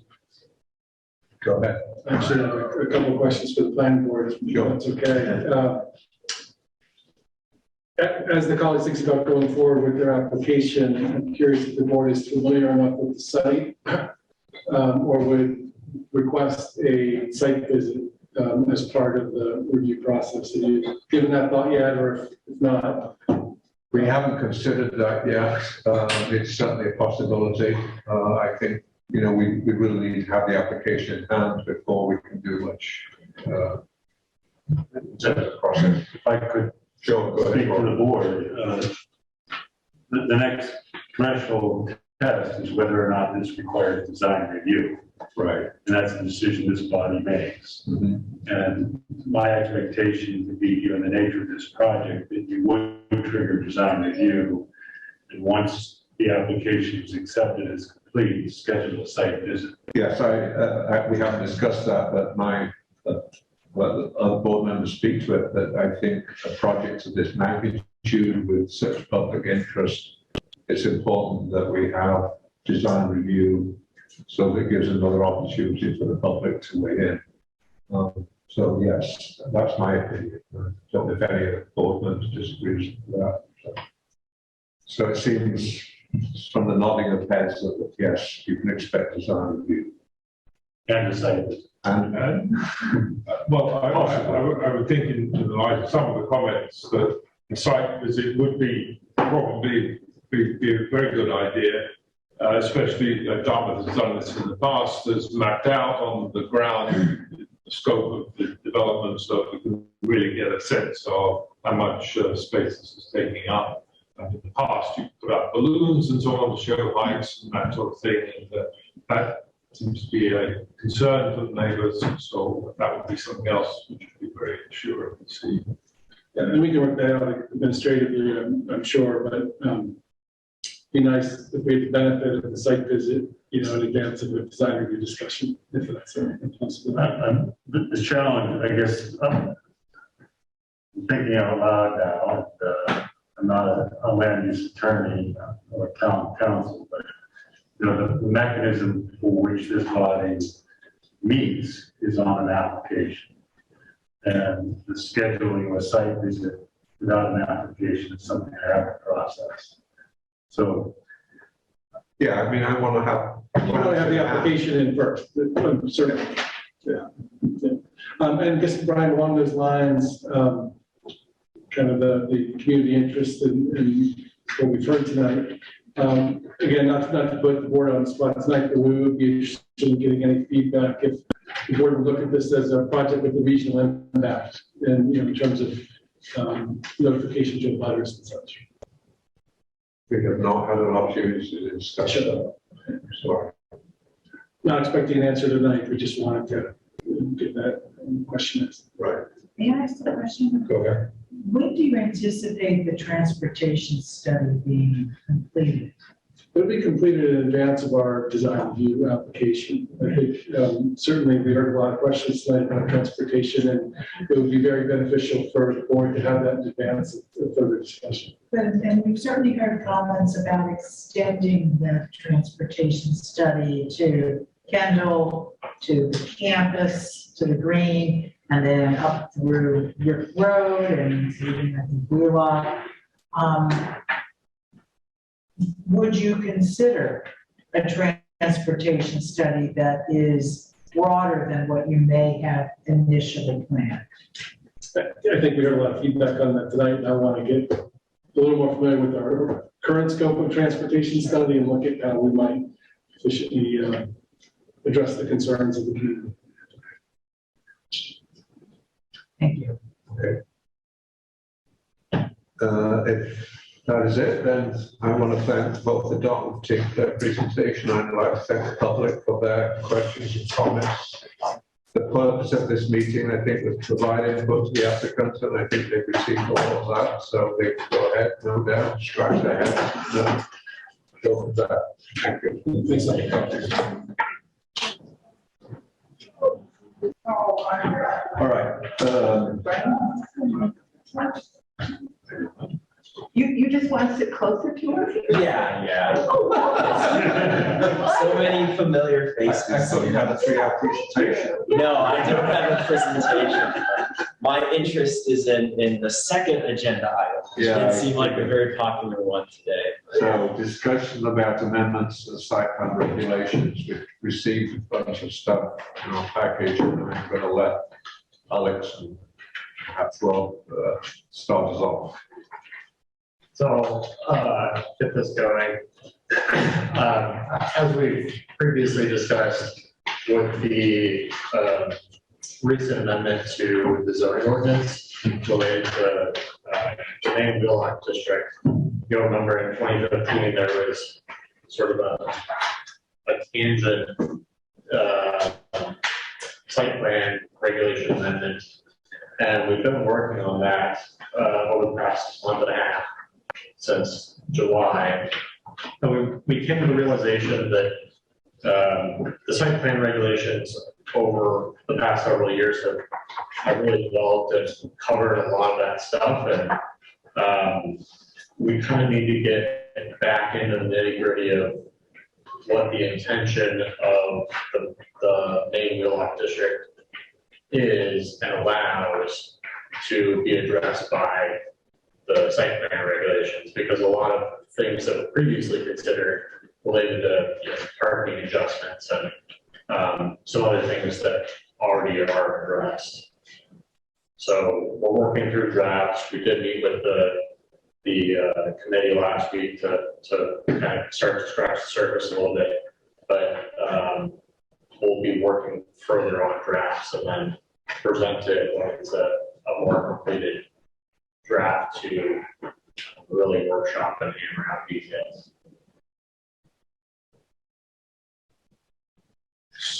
So are you saying that you're not looking for any feedback right now? If you wish to give us feedback that we can give to the.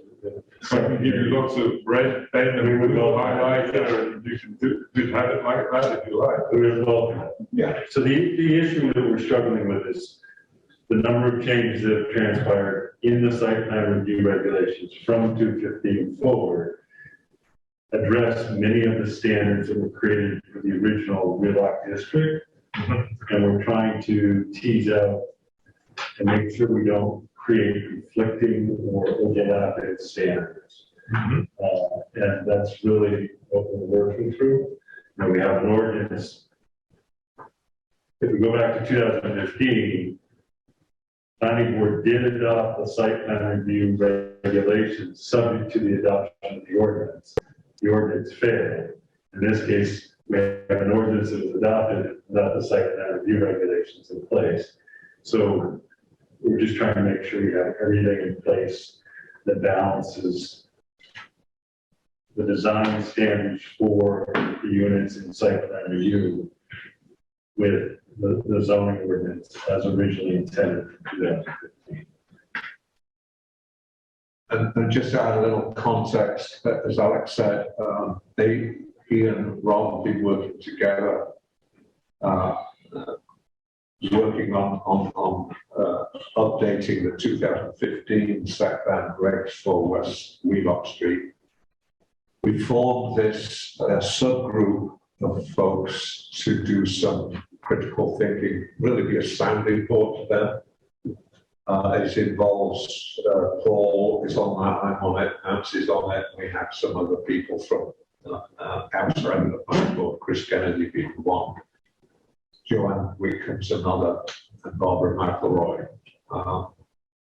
We have only had one meeting, and we ran into some sort of technical issues at the beginning, so we lost about 15 minutes. So we're going to basically be together as a group for 45 minutes. And we need more time. So I think unless someone has something urgent to say, obviously Ian has done his homework, we'll pass that along, which is extremely helpful. But I don't think tonight is a night for sort of words, I think, anymore.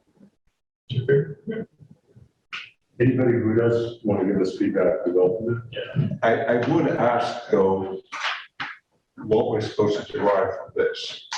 It was simply let you know that we had a pre-meeting with Joe Linkish regarding 14 West Wheelock, right? And this is a concept design that she would be hoping to break ground on in June of 2023.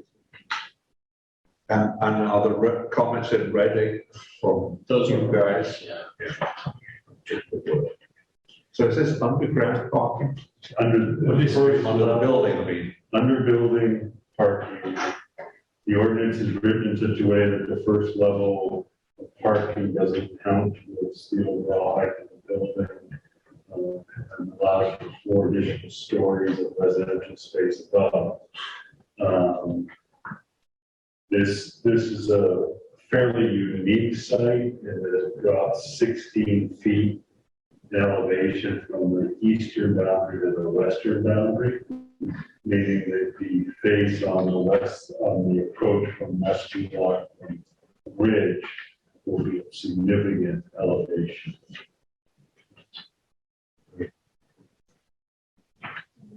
comment remains the same from last time that we had this discussion. They are encouraged statements. I think we've so much wiggle room, but there was a thought that there must have been some intent for that language the last time. I still am in more of the mind that we should lay it out very definitively in what we want. And if instead of encouraging something, we require something, and if it's not possible because of the site or whatever it might be, that then a waiver is requested. But that's my main comment. Yeah, we hear you loud and clear on that one.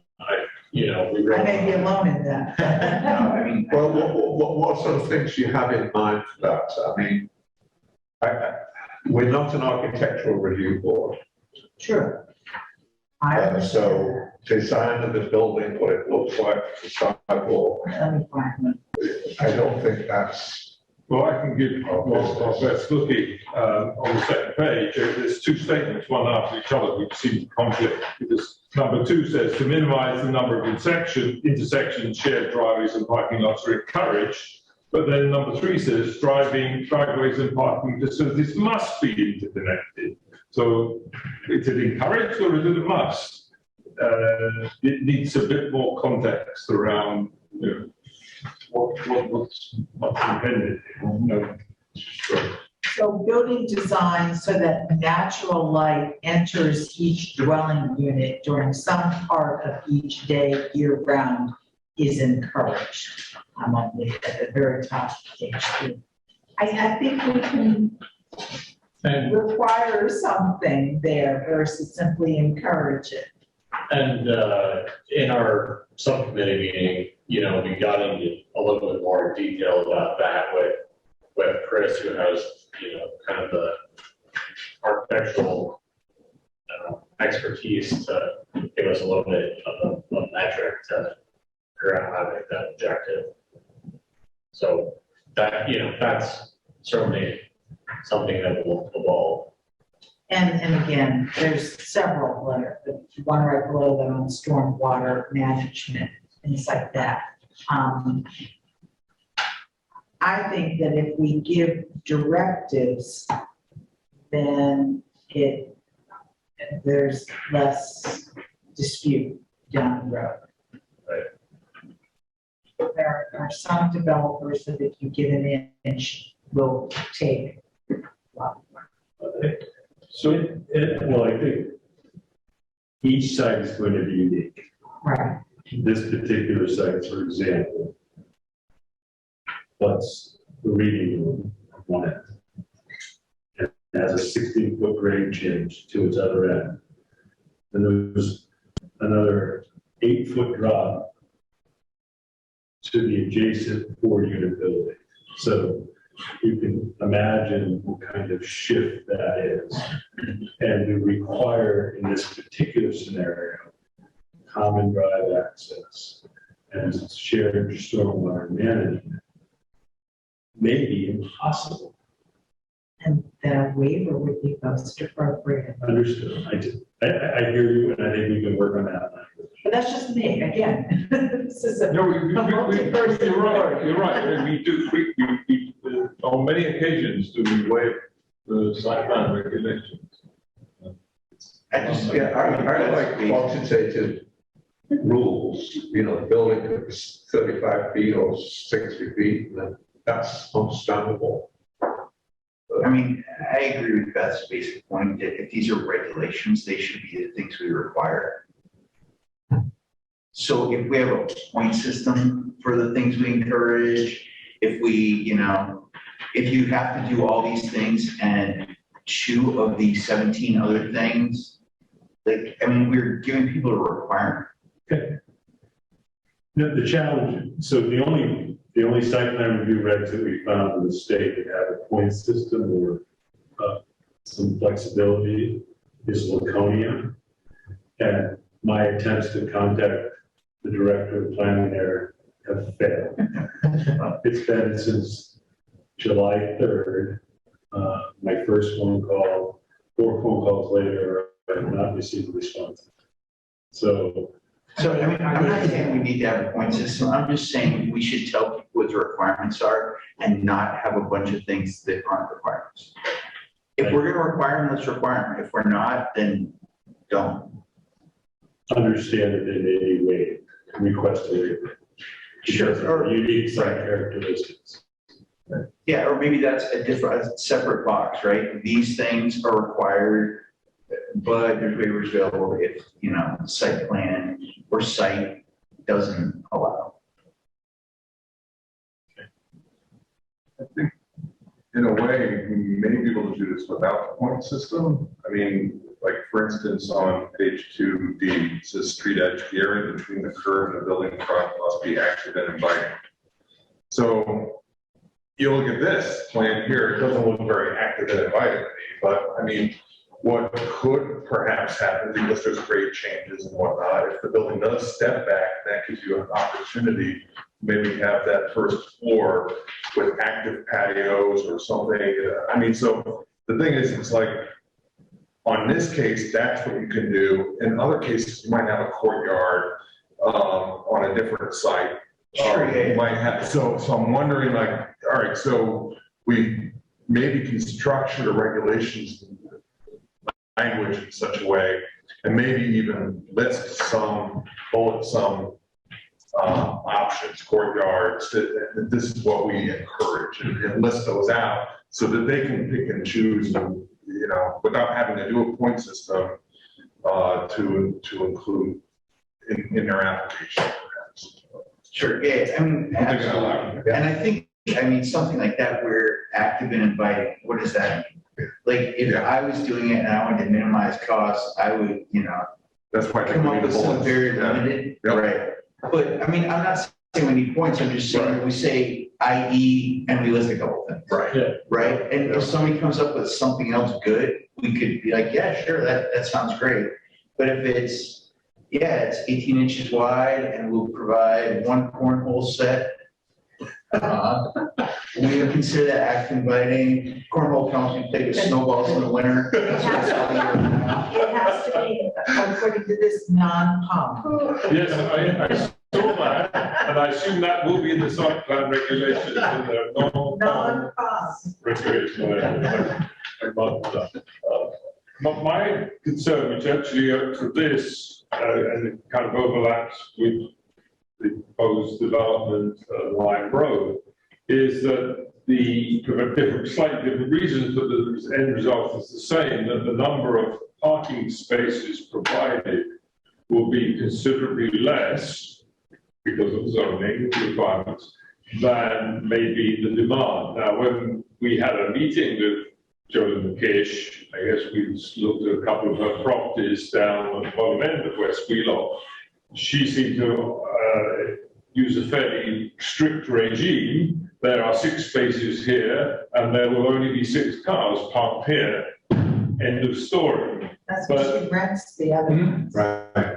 She rents the other spaces. No, but she was essentially giving the message that at least she is strict about the number of parking spaces. So my concern generally with these type of environments where you have so few spaces for the number of people, because in the case of West Wheelock, we think it should be a walkable neighborhood. And in Line Road, we're talking about transportation to bring the students in. How is the parking, how do we marry up and enforce that there will only be the number of cars or vehicles, should we say, for the number of spaces provided, and not, as we have seen on some student-occupied properties, 4, 5 cars, 4 Vespas, 15 bicycles, all parallel in the driveway and the front yard and all the rest of it. I don't know where the enforcement for adhering to the parking requirements is actually brought into play. But that's something to think about. The enforcement on it. That's. Or not the. Well, no, I mean, you enforce the number of parking spaces, but you don't have the means to enforce the number of vehicles that happen to be landing on the property. The neighbors have to complain. And then. No, but even the neighbors complain, can you, if there are 5 parking spaces, but there are 6 vehicles there at the time, is that a violation? If they're not parking in a designated parking area, that's a violation. Right, so that needs to be, we need to be very specific about the fact that there should be marked out spaces and that's the limit.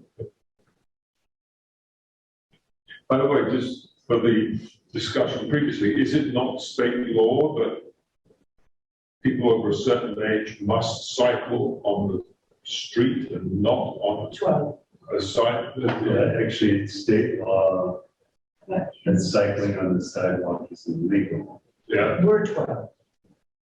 Now, Hanover has a select board ordinance that allows under 12 to cycle on the sidewalk.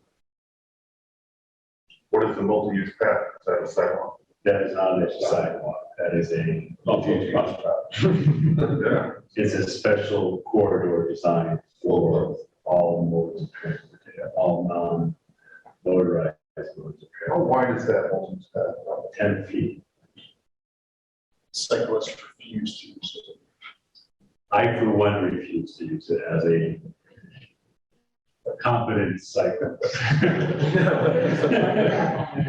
Going north. May I ask a really quick question? If I start at the medical center and go out to Reservoir Road, the bike path there is so narrow in contrast to the bike path that is designated the size of a month. I don't consider that safe for a cyclist. Do you, Robert, as a cyclist? So I think what you're referring to is the shoulder of the road between the fog line and the curb line. Correct.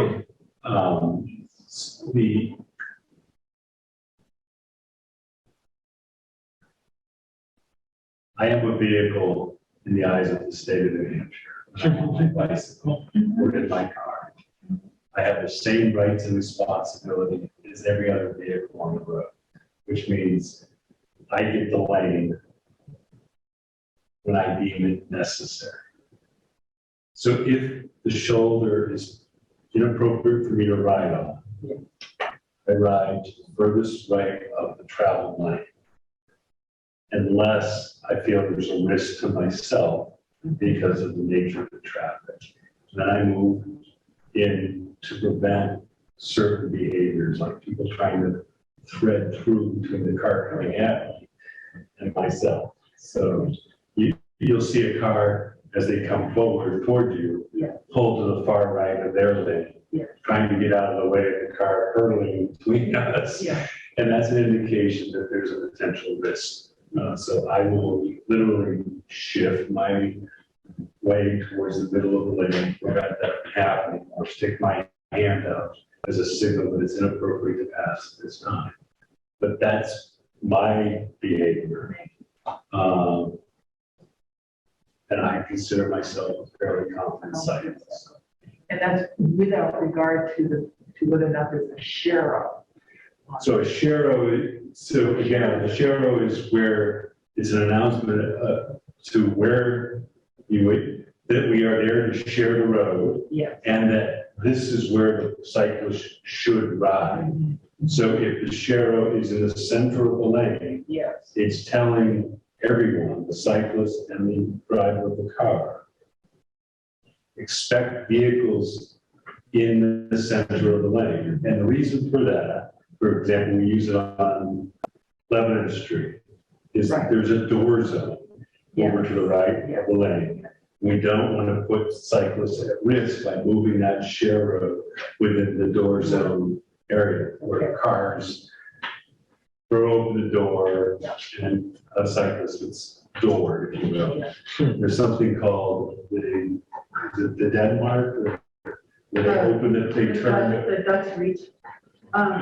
Ron, we take just one step back. I think, just like to avoid confusion, on Line Road, there is a bike lane striped in the northern direction, but not in the southern direction. Yeah. That's just a shoulder. So I think that's what you were talking about. Yeah. Okay. And even when there is a bike lane, say if there's debris in the bike lane, you can still ride into the, like the vehicle lane. Yeah. The branch down, but yeah, so it's a little bit confusing if you expect symmetry. Yeah, one is a bike lane and one is not. Yeah, I walk the block quite frequently, usually sort of early afternoon times. And I would say probably about 40% of the cyclists are using the road coming south versus the one. And I will say that those who use the road do it because they don't want to pose a risk to those using the mud. We're traveling at a much faster speed than those on the mud. Yeah. And, you know, it's just that and the way the mud is used can be complicated. Right? It's small children riding bikes, it's people walking dogs, it's, you know, a range of behavior that can, that's not why I'm out there. Right. I've also noticed a lot more electric scooters. So have we. Little kids too. Yes. Race school kids. In Europe, they were on steroids, so it's good. They were just everywhere in the city centres, right? And even in some more rural towns, they were just everywhere. And I can't believe that was happening. I know schoolers begging for one, or the hot item at the They middle are school. legal. They are, because we see kids that age as well. And they're on the sidewalks at times. And that's the challenge. I mean, that's where we get into the potential real conflict risk issue. Yeah. Well, is there anything more to be said on Main West Relock? Do you have a comment or have a public question? Yeah, I just had some questions. The only ones being, well, I guess specifically on like the 14 West Wheelock case. I think especially taking advantage of, so when we proposed this zoning amendment, it was with awareness of just how calamitous the decline in elevation is, right? Especially on some of these sites, like you mentioned, looking at how the engineering building takes advantage of that and like allows cars to enter at what appears to be like a normal elevation, but then another side is like, oh, that's like 20 feet underground. I think that's something to take advantage of, you know, like those like half underground stories, right? Where you have a parking garage where when the car enters, that's at the normal level, but where the people enter at the door, that's underground, right? And that was part of the intention of not counting that garage story to the total height because it could be like half underground. Also, this is just my curiosity, but I don't know if like bike parking is directed in these site plan regulations at all. The ordinance does require bike parking, if I recall correctly. And so just, you know, I don't know if the site plan regulations mention that, but like if there's any standards that might go into good bike parking, right? And then the only last thing is just to respect the decision of town meeting and the intentions of the purpose of this is high density housing and walkable housing, not for cars.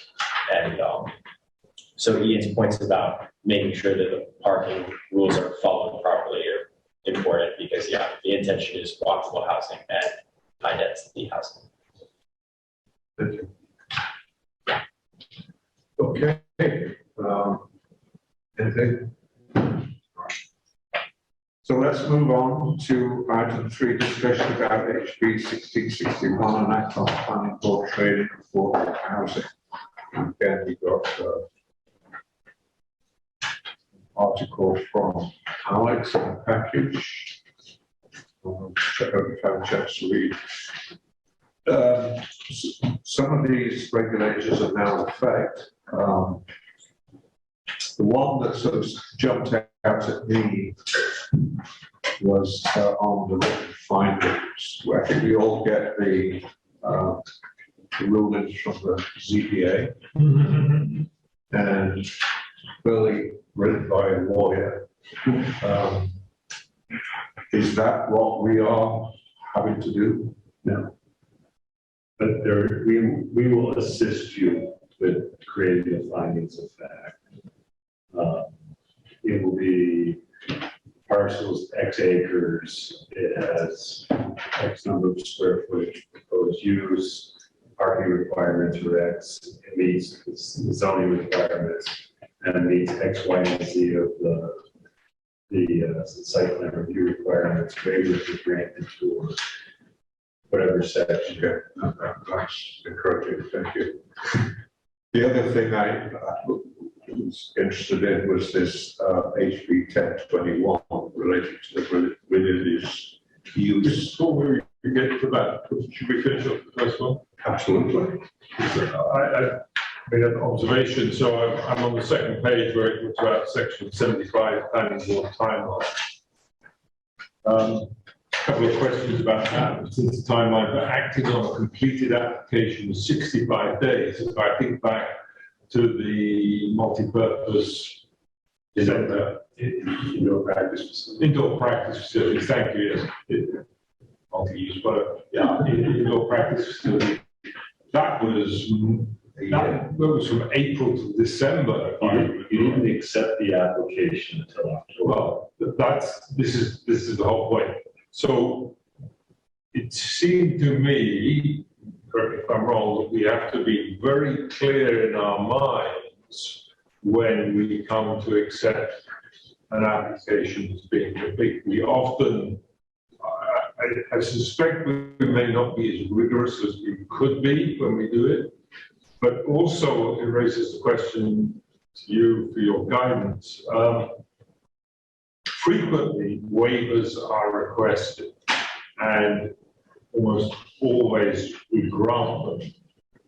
I just wonder now, if with this 65-day clock, whether we need to be more rigorous, because what we have said in the past is, oh, you can say it's complete with waivers, and then if later on you decide, no, we do want to have item X, Y, or Z, which was question way, we could then ask for it. Well, the clock's ticking, and so it seems to me that we've just got to be a lot more rigorous when we consider whether or not the application is complete. So you have the ability to deny an application if they fail to provide requested information. Well, 65 days. That was my other question. Yeah, it's what happens if they don't provide it? We're going to. Let's take this evening. At some point, we'll have a complete application and we'll say, oh, yes, we do want to have a site plan visit. Now let's check calendars, and that takes up time off the clock. Yes. So that's what's really worrying me. So I think for the most part, we shouldn't be hyper-focused on the clock. Those complicated applications, I think it's fair to assume that an extension request would be allowed by the applicant if the extension request was reasonable. Meaning that we asked for clarification on a technical document that was going to take 30 days and it would run the clock out. It's the either or. We would deny the application without prejudice, or they grant the extension. Right. That extension they're going to grant is it going to be a blanket extension? So we need to, as a body, you need to, as a body, be understanding what is going to be a reasonable enough time to evaluate the new information, solicit public input, which is what is normal, and then render a decision. So I think, we may be meeting more frequently. That may be a challenge. Where we meet 2 times a month on an application. That's what I was sort of heading towards my thinking, yes. I mean, as you say, not maybe for the vast majority of our applications, but some from the college are certainly highly complex. So indoor practice facility is an example where we actually asked for an extension. Yeah. And they granted. Yeah. And that's still permissible Yes. under this ruling, is what I think. Correct. Yeah. Sorry, Ron, that is the back story. Do you have anything else? People to go through. Well, I mean, I'm just curious about what your thinking was regarding HB 1021, how that will impact the road. My first question would be, does that mean that now a religious use is permissible in the forestry NP and other districts? I mean, it says not limited, so by zoning, other than height, lot coverage, and a few other things, can go in the forestry district, go in the NP district. As written right now. Yes. First, there's several active efforts to amend this statute, the statutory change, as soon as the next legislative session.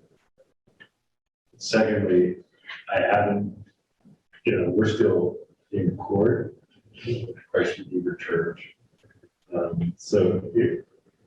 We're taking this as a wait and see.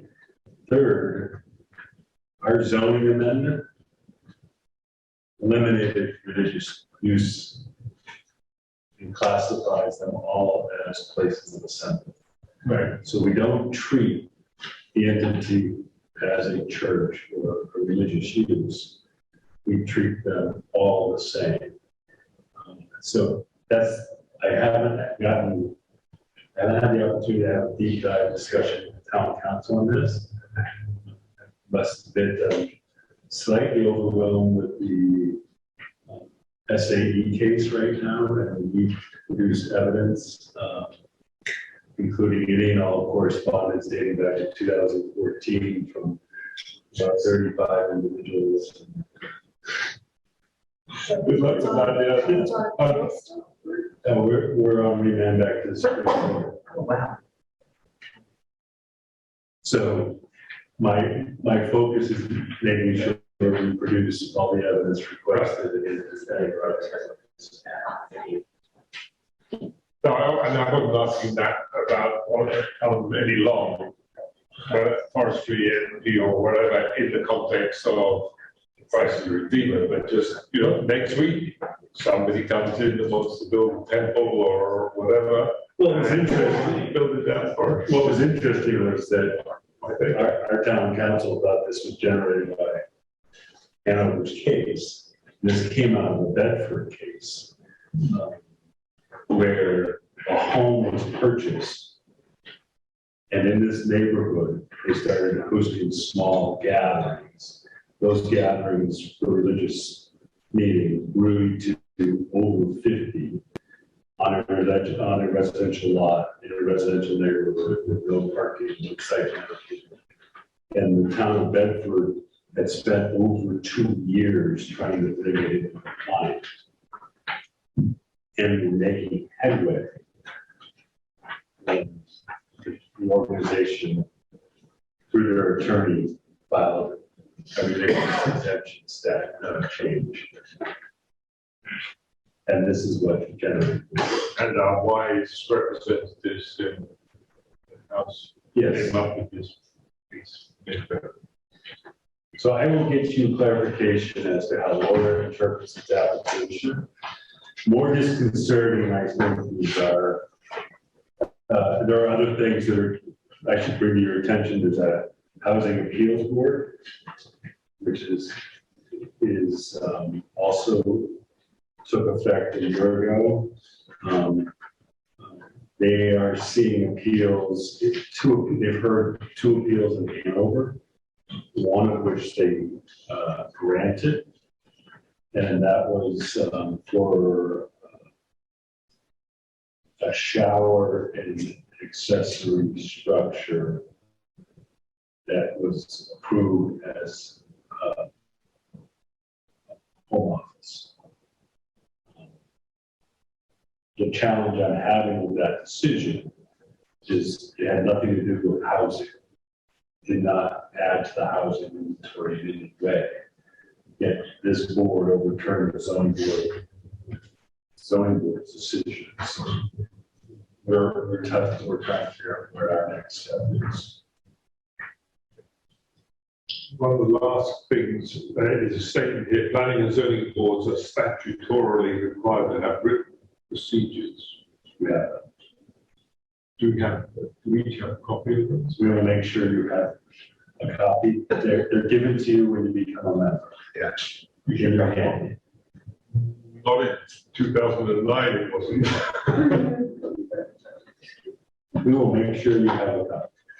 Well, we'll make sure that all board receive it. If I did, which I was given one, I've lost it. So I lost my homework. So.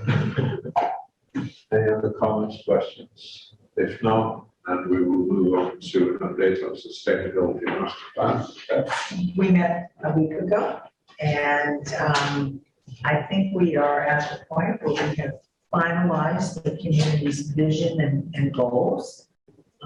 And we also reviewed a draft of the outline of each chapter that will become part of the master plan, that will basically be paired with these visions and goal statements.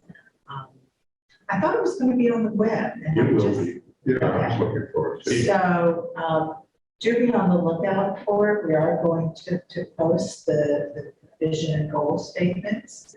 I think they're excellent. But everybody else thinks I might be a little biased. I think we really thoughtfully worked through them. And then what will happen next is that we will be, as a committee, we will be receiving drafts of, maybe one or two chapters at a time. And then we'll have an opportunity to discuss it and review it, revise it, and then move on. So the wheels are turning. We don't have another meeting scheduled yet because we don't know when we need it. Anything else that you want to add? Those of you that are there. I have a question. So we're using a consultant to help us to draft the master plan for the future of Hanover. That consultant is also being used by Dartmouth College to draft plans to build a 400-unit dorm on the north end of town. Is there a conflict of interest there? It kind of feels that way. I'll talk to our council, but I don't think so. I'll talk to Laura. There certainly could be the appearance of I mean, there are different divisions, this is I'll ask. He's an engineer, he said. So I'll ask a question. You should, Brian, if I may, we're also chasing what's known as the New Hampshire Housing Opportunity Program grant for review of our zoning and site plan review and subdivision regulations as it relates to making housing opportunities easier and rewriting our zoning. The third phase of the grant would have a deadline.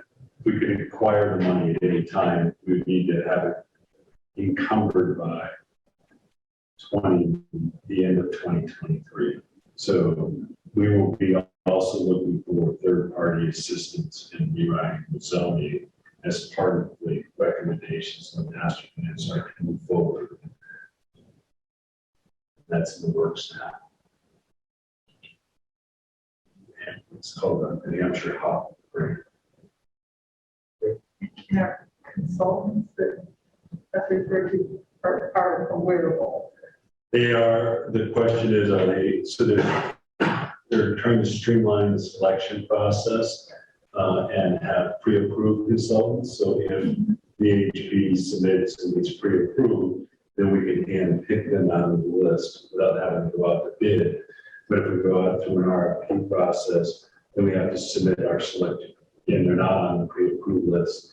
We would then need to get New Hampshire Housing and Finance approval to select that firm. I just wanted to make sure that here knows that you're going through all this, so there's not a. They know, but Okay. the RFP is out. Great. I mean, the request for qualifications are out. Yeah, yeah. No, I'm not concerned that they bid, I just want to know that they know what, how busy your office is. Is that posted on the website, the RFP? It's not on our website, it's on, Plan New Hampshire and, New Hampshire Finance Board, Housing. So New Hampshire Invest, which is a special page just for that. Are you all still short-handed in your office, or have you hired? The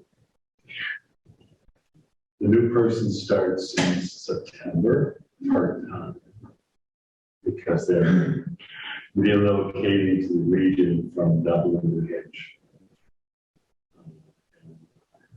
The commute from Dublin would be inappropriate over 5 days.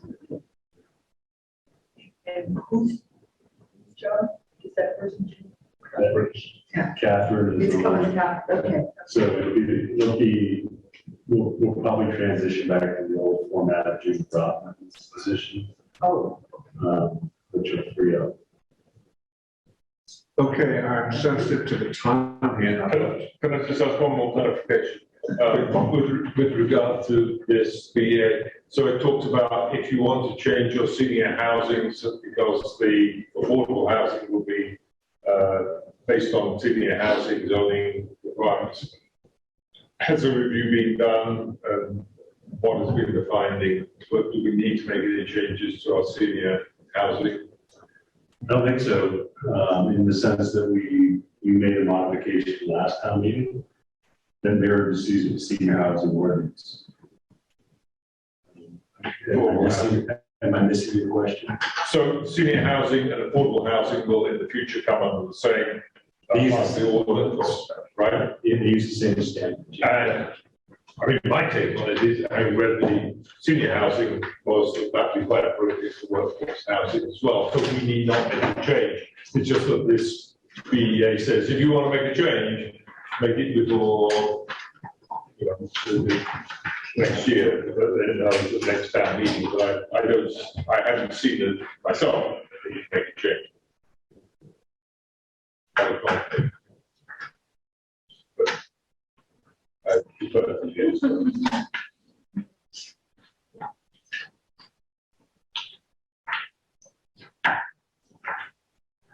I don't think we're doing that. I think we're ahead of the curve, yeah. All right, that brings us to minutes of July 5th, 2022. Additions, corrections. Motion to approve in the absence of any corrections. Second. All those in favor? Other business, we mentioned Christine. Yes. All right, so we have a new alternate coming on board, Christine McDevitt, who is another one from our neighborhood, Jared. But she co-led the Dresden Village project back in 2005, was it something like that? So she's very familiar with town planning, zoning, and she very much involved. So she has to do some paperwork first for that.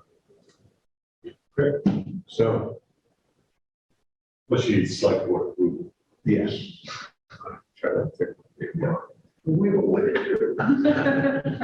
Okay, any other business? Hearing none, is there a motion to adjourn? So move. All right, second, all right. That's all in favor. Yeah. Thank you one and all, it's been a long meeting, I appreciate your time. My apologies for that, I'm not be here.